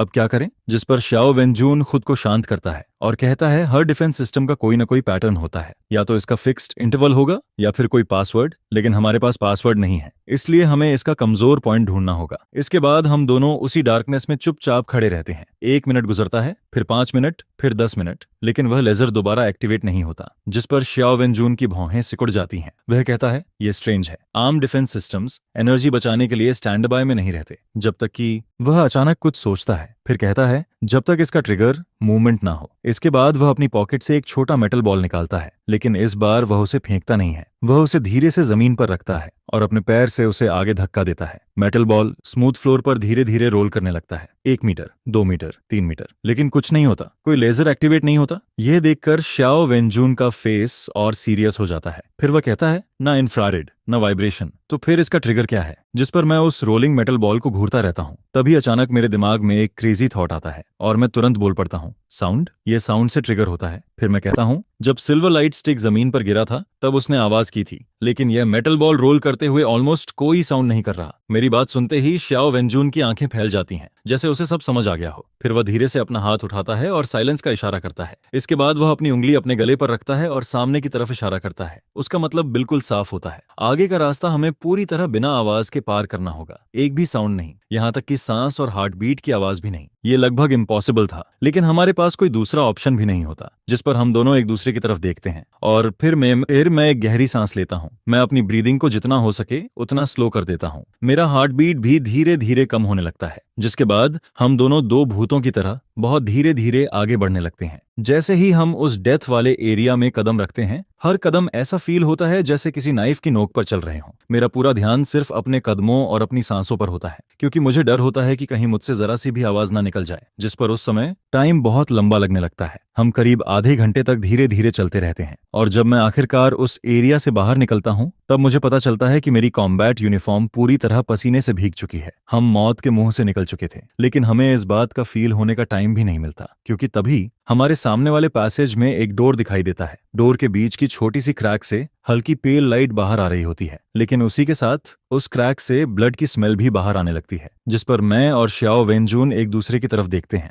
फिर वह एक टैक्टिकल सिग्नल देता है। मैं अटैक वो करेगा और कवर मैं दूंगा। इसके बाद हम दोनों दीवार के साथ लगकर धीरे धीरे उस डोर के पास पहुंचते हैं। फिर श्याओ वेनजून 3 तक काउंट करता है और अगले ही पल वह जोर से डोर को किक मारता है और साइड में रोल कर जाता है, जिस पर मैं तुरंत उसके पीछे अंदर घुस जाता हूं। हमारी गन्स सीधी अंदर की तरफ पॉइंटेड होती हैं, लेकिन अंदर का सीन देखकर हम दोनों पूरी तरह शॉक रह जाते हैं। हमारे सामने एक बहुत बड़ा सर्कुलर कंट्रोल रूम होता है, जो लगभग एक बास्केटबॉल कोर्ट जितना बड़ा होता है। उसके चारों तरफ वॉल्स पर बहुत सारे ह्यूज डिस्प्ले स्क्रीन्स लगे होते हैं, लेकिन इस समय सारे स्क्रीन्स पूरी तरह ब्लैक होते हैं। रूम के बीच में एक ऊंचे प्लेटफॉर्म पर सिर्फ एक लैंप जल रहा होता है, जिसकी पेल लाइट पूरे रूम में अजीब सी चमक फैला रही होती है। पूरा कंट्रोल रूम बुरी तरह बिखरा हुआ होता है। टेबल्स और चेयर्स उल्टी पड़ी होती हैं। डॉक्यूमेंट्स हर तरफ फर्श पर फैले हुए होते हैं और हर चीज बॉडीज पर मोटी डस्ट जमी होती है। ऐसा लगता है जैसे 10 साल पहले डिजास्टर वाले दिन यहाँ का टाइम रुक गया हो। और सबसे ज्यादा डराने वाली चीज उस रूम में फैली हुई ब्लड की स्मेल होती है, जिस पर हमारी नजर उस प्लेटफॉर्म के नीचे जाती है। वहां 10 से ज्यादा बॉडीज पड़ी होती हैं। उन्होंने व्हाइट रिसर्च सूट्स पहने होते हैं, लेकिन अब उनके बॉडीज सिर्फ सूखे हुए स्केलेटन बन चुके होते हैं। लेकिन उनकी मौत बहुत ज्यादा डरावनी लगती है। कुछ लोगों की आंखें पूरी तरह खुली हुई होती हैं, जैसे मरने से पहले उन्होंने कोई बहुत हॉरिंग चीज देखी हो। कुछ बॉडीज अजीब एंगल पर मुड़ी हुई होती हैं। कुछ के बोन्स पूरी तरह टूट चुके होते हैं और कुछ के चेस्ट किसी ताकत से फाड़ दिए गए होते हैं। उनका खून जमीन पर काला होकर जम चुका होता है और हमेशा के लिए उस ठंडे मेटल फ्लोर से चिपक गया होता है। यह सीन 10 साल पहले हुए उस एक्सीडेंट का होता है। एक ऐसा सीन जो किसी रियल हेल से कम नहीं लगता, जिस पर श्याओ वेनजून की आवाज कांपने लगती है और वह धीरे धीरे उन बॉडीज की तरफ बढ़ता है। उसकी आंखों में सैडनेस और एंगर दोनों दिखाई देते हैं। फिर वह कहता है, यह सब कुनलून माउंटेन प्रोजेक्ट के कोर रिसर्चर्स थे। फिर वह धीरे से कहता है, मेरे टीचर प्रोफेसर वू जोंगतियान भी इसी प्रोजेक्ट के लीडर्स में से एक थे। एक्सीडेंट के बाद उन्हें मिसिंग माना गया था, लेकिन मैंने कभी नहीं माना कि उनकी मौत यहां हुई होगी। ये कहते हुए उसकी नजर हर बॉडी पर घूमने लगती है, जैसे वह किसी फेमिलियर फेस को ढूंढ रहा हो। मैं उसे डिस्टर्ब नहीं करता, क्योंकि इस पूरे कंट्रोल रूम को देखते हुए मैं पहले से भी ज्यादा अलर्ट हो चुका था। मेरी इंट्यूशन मुझे बता रही थी कि ये जगह उस लेजर पासेज से भी ज्यादा डेंजरस है। लेकिन यहाँ का डेंजर फिजिकल नहीं था, यहाँ कुछ और था। एक इनविजिबल प्रेशर, जैसे हवा में कोई ईविल एनर्जी मौजूद हो जो हमारे माइंड के अंदर झांक रही हो और धीरे धीरे हमारी विल को खत्म कर रही हो। फिर मेरी नजर उस ऊंचे प्लेटफॉर्म पर जाती है। उसके बीच में एक बड़ा सर्कुलर ग्रूव बना होता है, लेकिन वह पूरी तरह खाली होता है, जिस पर श्याओ वेंजून मेरे पास आता है। उसका फेस बहुत खराब लग रहा होता है। फिर वह कहता है, उसे यहाँ से निकाल लिया गया है। इसके बाद वह रिसर्चर्स की बॉडीज की तरफ इशारा करता है और कहता है, इनके वॉन्ड्स किसी वेपन की वजह से नहीं हुए। ऐसा लगता है जैसे किसी एनर्जी ने इन्हें अंदर से एक्सप्लोड कर दिया हो। फिर वह एक बॉडी के पास बैठ जाता है। वह बॉडी बहुत दर्द में मरे हुए इंसान की तरह होती है। उसके दोनों हाथ उसके सिर को जोर से पकड़े हुए होते हैं, जैसे वह अपना सिर तोड़ देना चाहता हो, जिस पर श्याओ वेंजून उसकी उंगलियों के बीच कुछ देखता है। वहां एक बुरी तरह टूटा हुआ ब्लैक रिकॉर्डर पड़ा होता है। फिर वह उसे उठाता है और उसका प्ले बटन दबाता है। कुछ सेकंड तक सिर्फ इलेक्ट्रिसिटी जैसी आवाज आती है। फिर अचानक रिकॉर्डर से एक आदमी की आवाज सुनाई देती है। वह चिल्ला रहा होता है, इसे रोको, सिंगिंग को रोको, प्लीज रोको। उसकी आवाज पूरी तरह दर्द से भरी होती है। फिर वह कहता है, वह मेरे सिर के अंदर घुस रही है। इसके बाद रिकॉर्डर में एक बहुत जोर की चोर की चीख सुनाई देती है, इतनी डरावनी कि वह किसी इंसान की आवाज जैसी भी नहीं लगती। और अगले ही पल रिकॉर्डिंग अचानक बंद हो जाती है, जिस पर मैं और श्याओ वेंजून एक दूसरे की तरफ देखते हैं, क्योंकि उस आदमी ने सिंगिंग की बात की थी, लेकिन यहाँ हमें अपनी हार्टबीट के अलावा कुछ भी सुनाई नहीं दे रहा था। फिर अचानक मुझे एक बहुत डरावनी बात समझ आती है। जिस समय से हम इस कंट्रोल रूम में आए हैं, यहाँ बहुत ज्यादा साइलेंस है, इतना ज्यादा कि ये नॉर्मल नहीं हो सकता। यहाँ ना किसी मशीन की आवाज है, ना हवा की, ना वेंटिलेशन सिस्टम की, यहाँ तक कि हमारे अपने फुटस्टेप्स की आवाज भी नहीं आ रही। ऐसा लगता है जैसे इस जगह ने हर साउंड को निगल लिया हो। यह एक एब्सोल्यूट साइलेंस वाली जगह थी। और जैसे ही मुझे ये बात समझ आती है, उसी पल मेरे दिमाग में अचानक बहुत तेज दर्द शुरू हो जाता है। ऐसा लगता है जैसे हजारों नीडल्स एक साथ मेरे सिर में घुस रही हों। और तभी एक अजीब, डरावनी और समझ से बाहर आवाज मेरे दिमाग के अंदर गूंजने लगती है। मैं अपनी ब्रीदिंग को जितना हो सके उतना स्लो कर देता हूँ। मेरा हार्ट बीट भी धीरे धीरे कम होने लगता है, जिसके बाद हम दोनों दो भूतों की तरह बहुत धीरे धीरे आगे बढ़ने लगते हैं। वेंजून की आवाज सुनता हूँ। वह चिल्ला रहा होता है, जुआंग है, लेकिन मैं उसे जवाब नहीं दे पाता, क्योंकि मेरी कॉन्शियसनेस उस अजीब आवाज में डूबने लगती है। फिर मेरी आंखों के सामने अलग अलग सीन्स आने लगते हैं। मैं प्लेटो का डरा हुआ फेस देखता हूँ, फिर वेनबो की वह अजीब स्माइल दिखाई देती है, और फिर मैं अपने मास्टर लिन हाइडोंग को उस एक्यूपंक्चर पॉइंट में गिरते हुए देखता हूँ, जिस पर मेरे अंदर का एंगर, सैडनेस और फियर सब कुछ कई गुना बढ़ने लगता है। मेरी सारी नेगेटिव फीलिंग्स एक साथ एक्सप्लोड होने लगती हैं और मेरी सैनिटी धीरे धीरे टूटने लगती है। मुझे लगता है कि मैं पागल होने वाला हूँ। लेकिन तभी जैसे ही मैं उस डार्कनेस में डूबने वाला होता हूँ, अचानक मेरे फेस पर एक जोरदार स्लैप पड़ता है। उस दर्द की वजह से मेरी आंखें थोड़ी खुल जाती हैं। मैं देखता हूँ कि श्याओ वेंजून मेरे सामने खड़ा होता है। उसके मुंह के कोने से खून निकल रहा होता है। उसके होंठ भी कांप रहे होते हैं। इसका मतलब उस सिंगिंग ने उस पर भी अटैक किया था, लेकिन उसकी विल पावर मुझसे ज्यादा स्ट्रांग थी। उसने अपनी टंग को काटकर खुद को होश में रखा हुआ था, जिस पर वह पूरी ताकत से चिल्लाता है, खुद को संभालो, उसे मत सुनो, उसके बारे में मत सोचो, अपने दिमाग को पकड़े रखो, यह एक मेंटल अटैक है। यह सुनकर मैं अपने दांत भींच लेता हूँ।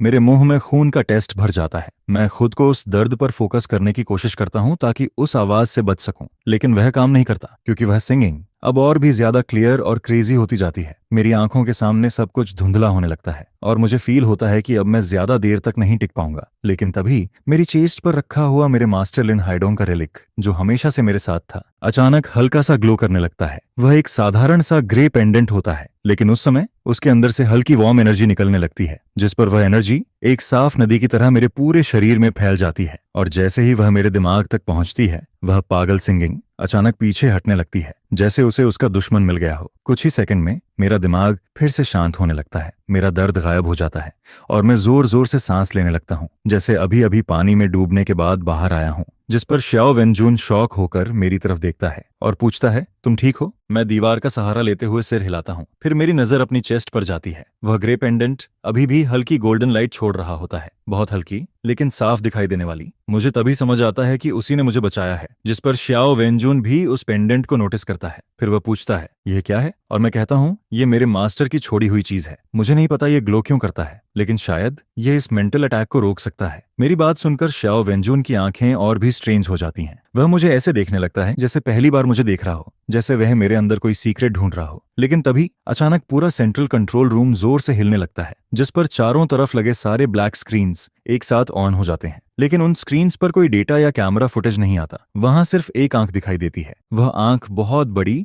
और अजीब होती है। उसके ऊपर काउंटलेस पर्पल लाइंस होती हैं और वह धीरे धीरे अपनी प्यूपिल घुमाती है, फिर सीधे हम दोनों पर आकर रुक जाती है। इसके बाद पूरे रूम में एक ठंडी, इमोशनलेस मैकेनिकल आवाज गूंजती है। Unknown life forms detected, invasion confirmed, arc project phase two activated, elimination protocol started. यह सुनते ही श्याओ वेनजून का फेस सफेद पड़ जाता है। फिर वह कहता है, वेनबो के ऑर्गेनाइजेशन ने इस जगह पर कंट्रोल कर लिया है। लेकिन उसके इतना कहते ही हमारे सामने वाले ऊंचे प्लेटफॉर्म के बीच में बना वह खाली ग्रूव अचानक खुलने लगता है। फिर उसके नीचे से एक साइलेंड्रिकल मेटल प्लेटफॉर्म धीरे धीरे ऊपर आने लगता है और उसके ऊपर एक बहुत बड़ा ऑब्जेक्ट रखा होता है। वह ऑब्जेक्ट काउंटलेस पर्पल क्रिस्टल्स से बना होता है। सारे क्रिस्टल्स मिलकर एक जायंट इरेगुलर स्फीयर बना रहे होते हैं। उसका साइज लगभग एक कार जितना बड़ा होता है, जिस पर उसकी सरफेस पर बहुत सारे डीप व्हर्लपल्स बने होते हैं जो बिल्कुल आंखों जैसे लगते हैं और वह सब धीरे धीरे घूम रहे होते हैं। उस स्फीयर से एक बहुत डरावनी और ईविल फीलिंग निकल रही होती है, जिस पर मैं उसे देखते हुए धीरे से कहता हूँ, गॉड सीक्रेट मेडिसिन।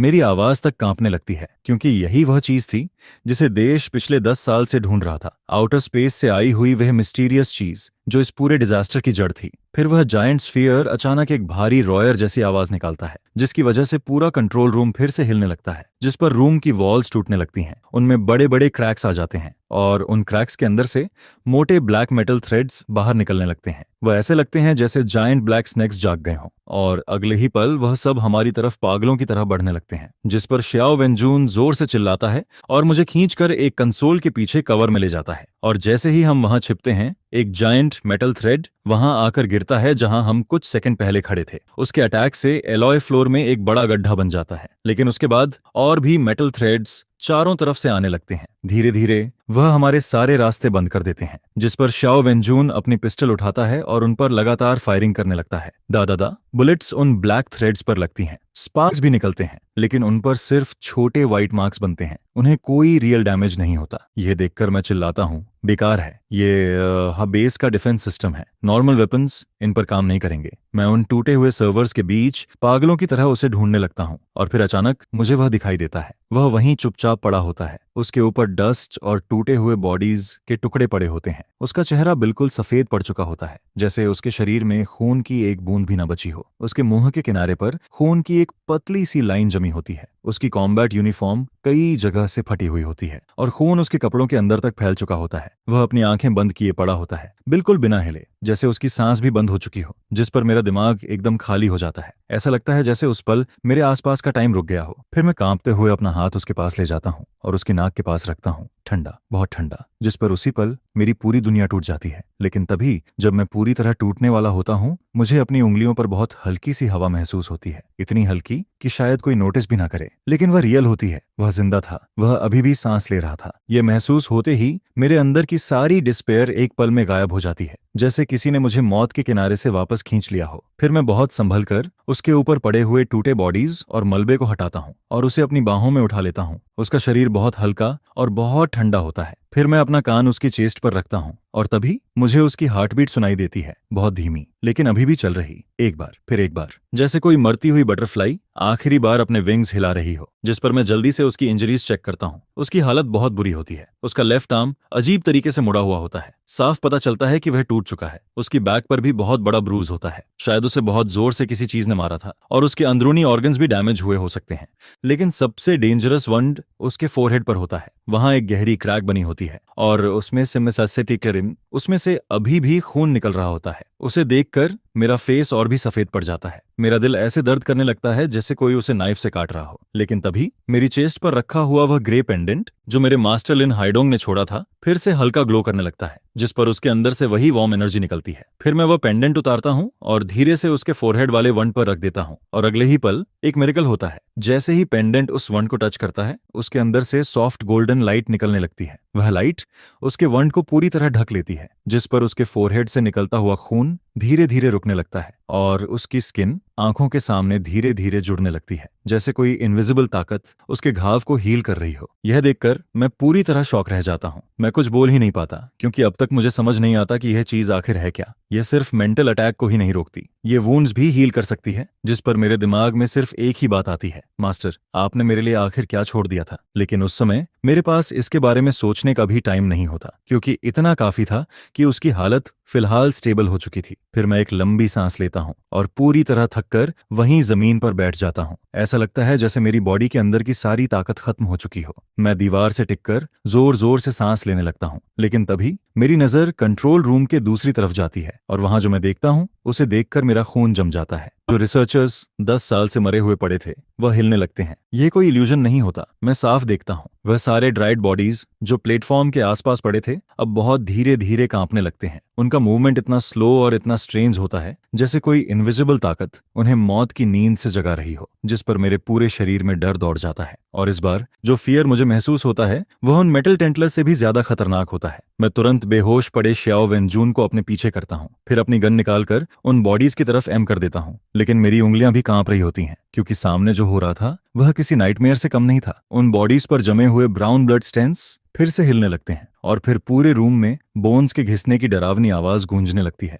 जिस पर मैं देखता हूं कि उन डेड बॉडीज की हड्डियां किसी इनविजिबल फोर्स की वजह से दोबारा जुड़ने लगती हैं। फिर वह बॉडीज धीरे धीरे खड़ी होने लगती हैं, लेकिन वह इंसानों की तरह नहीं खड़ी होती। उनके शरीर अजीब तरीके से मुड़े हुए होते हैं, बिल्कुल इम्पॉसिबल एंगल्स पर, जैसे कोई चीज उनकी बॉडी को जबरदस्ती उठा रही हो। और तभी उनके शरीरों पर कुछ उगना शुरू हो जाता है, पर्पल लाइट से चमकते हुए ट्रांसलूसेंट क्रिस्टल्स। वह क्रिस्टल्स उनकी बोन्स के बीच से बाहर निकलते हैं, बिल्कुल किसी पैरासाइट की तरह। फिर वह उनके शरीर को खाना शुरू कर देते हैं, उनकी हड्डियां, उनका फ्लैश, जो कुछ भी बचा होता है। और फिर कुछ ही सेकंड्स में वह सारे बॉडीज पूरी तरह बदल जाते हैं। अब वह इंसान नहीं लगते, अब वह जायंट मॉन्स्टर्स बन चुके होते हैं, पर्पल क्रिस्टल्स से बने हुए मॉन्स्टर्स। उनका पूरा शरीर ट्रांसपेरेंट पर्पल क्रिस्टल जैसा दिखता है और उसके अंदर पर्पल ब्लैक एनर्जी धीरे धीरे घूमती हुई दिखाई देती है। उनके फेस पर कोई आंख, नाक, मुंह नहीं होता, सिर्फ एक स्मूथ क्रिस्टल सरफेस होती है। उनके हाथों में कोई वेपन नहीं होता, वह कोई आवाज भी नहीं करते, वह बस चुपचाप वहीं खड़े रहते हैं। लेकिन अगले ही पल वह सारे एक साथ हमारी तरफ मुड़ते हैं और उस पल मुझे ऐसा महसूस होता है जैसे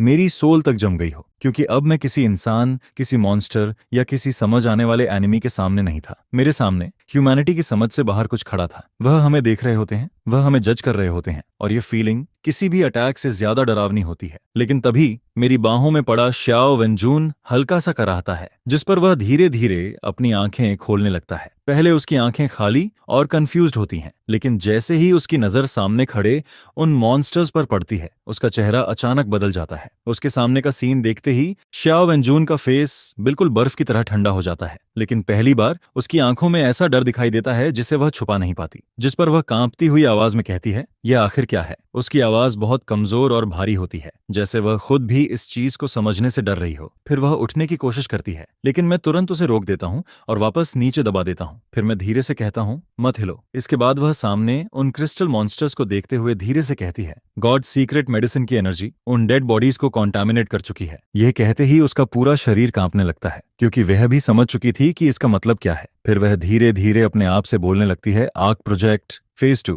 प्यूरिफिकेशन क्लियरिंग। तो यह उनका रियल पर्पस था, जिस पर वह सामने उन मॉन्स्टर्स को देखते हुए कहती है, वह इस जगह को प्यूरिफाई करना चाहते हैं, इसे अपनी नई दुनिया बनाना चाहते हैं। उसकी बात सुनकर मेरे अंदर एक अजीब हेल्पलेसनेस भर जाती है। नई दुनिया, क्या इसका मतलब ये क्रिस्टल मॉन्स्टर्स वही न्यू स्पीशीज हैं जिसे आर्क ऑर्गेनाइजेशन बनाना चाहती थी? एक ऐसी नई स्पीशीज जो पूरी तरह उस ईविल एनर्जी से बनी हो। जिस पर तभी सामने खड़े उन क्रिस्टल मॉन्स्टर्स में से एक हिलने लगता है। वह हमारे सबसे करीब होता है। फिर वह धीरे धीरे अपना हाथ उठाता है, लेकिन अब उसे हाथ कहना भी गलत होगा, क्योंकि वह पूरा आर्म कांटलेस पर्पल क्रिस्टल्स से बना होता है। उसके ऊपर ठंडी पर्पल लाइट चमक रही होती है। फिर वह आर्म धीरे धीरे हमारी तरफ पॉइंट करता है और अगले ही पल उसका पूरा शरीर पिघलने लगता है। वह ऐसे मेल्ट होता है जैसे कोई वैक्स हीट में पिघल रहा हो। कुछ ही सेकंड में उसका पूरा शरीर एक थिक पर्पल लिक्विड में बदल जाता है, जिस पर वह पर्पल लिक्विड फ्लोर पर फैलने लगता है। लेकिन वह किसी नॉर्मल लिक्विड की तरह नहीं बहता, वह जिंदा लगता है, जैसे उसके अंदर अपनी लाइफ हो। फिर वह तेजी से हमारी तरफ बढ़ने लगता है, जिस पर मुझे तुरंत समझ आ जाता है वह हमें मारना नहीं चाहता, वह हमें बदलना चाहता है, वह हमें भी अपने जैसा मॉन्स्टर बनाना चाहता है। फिर मैं तुरंत चिल्लाता हूँ, जल्दी। मेरे पास सोचने का टाइम नहीं होता। मैं तुरंत वीक श्याओ वेंजून को उठाता हूँ और अपनी पीठ पर ले लेता हूँ।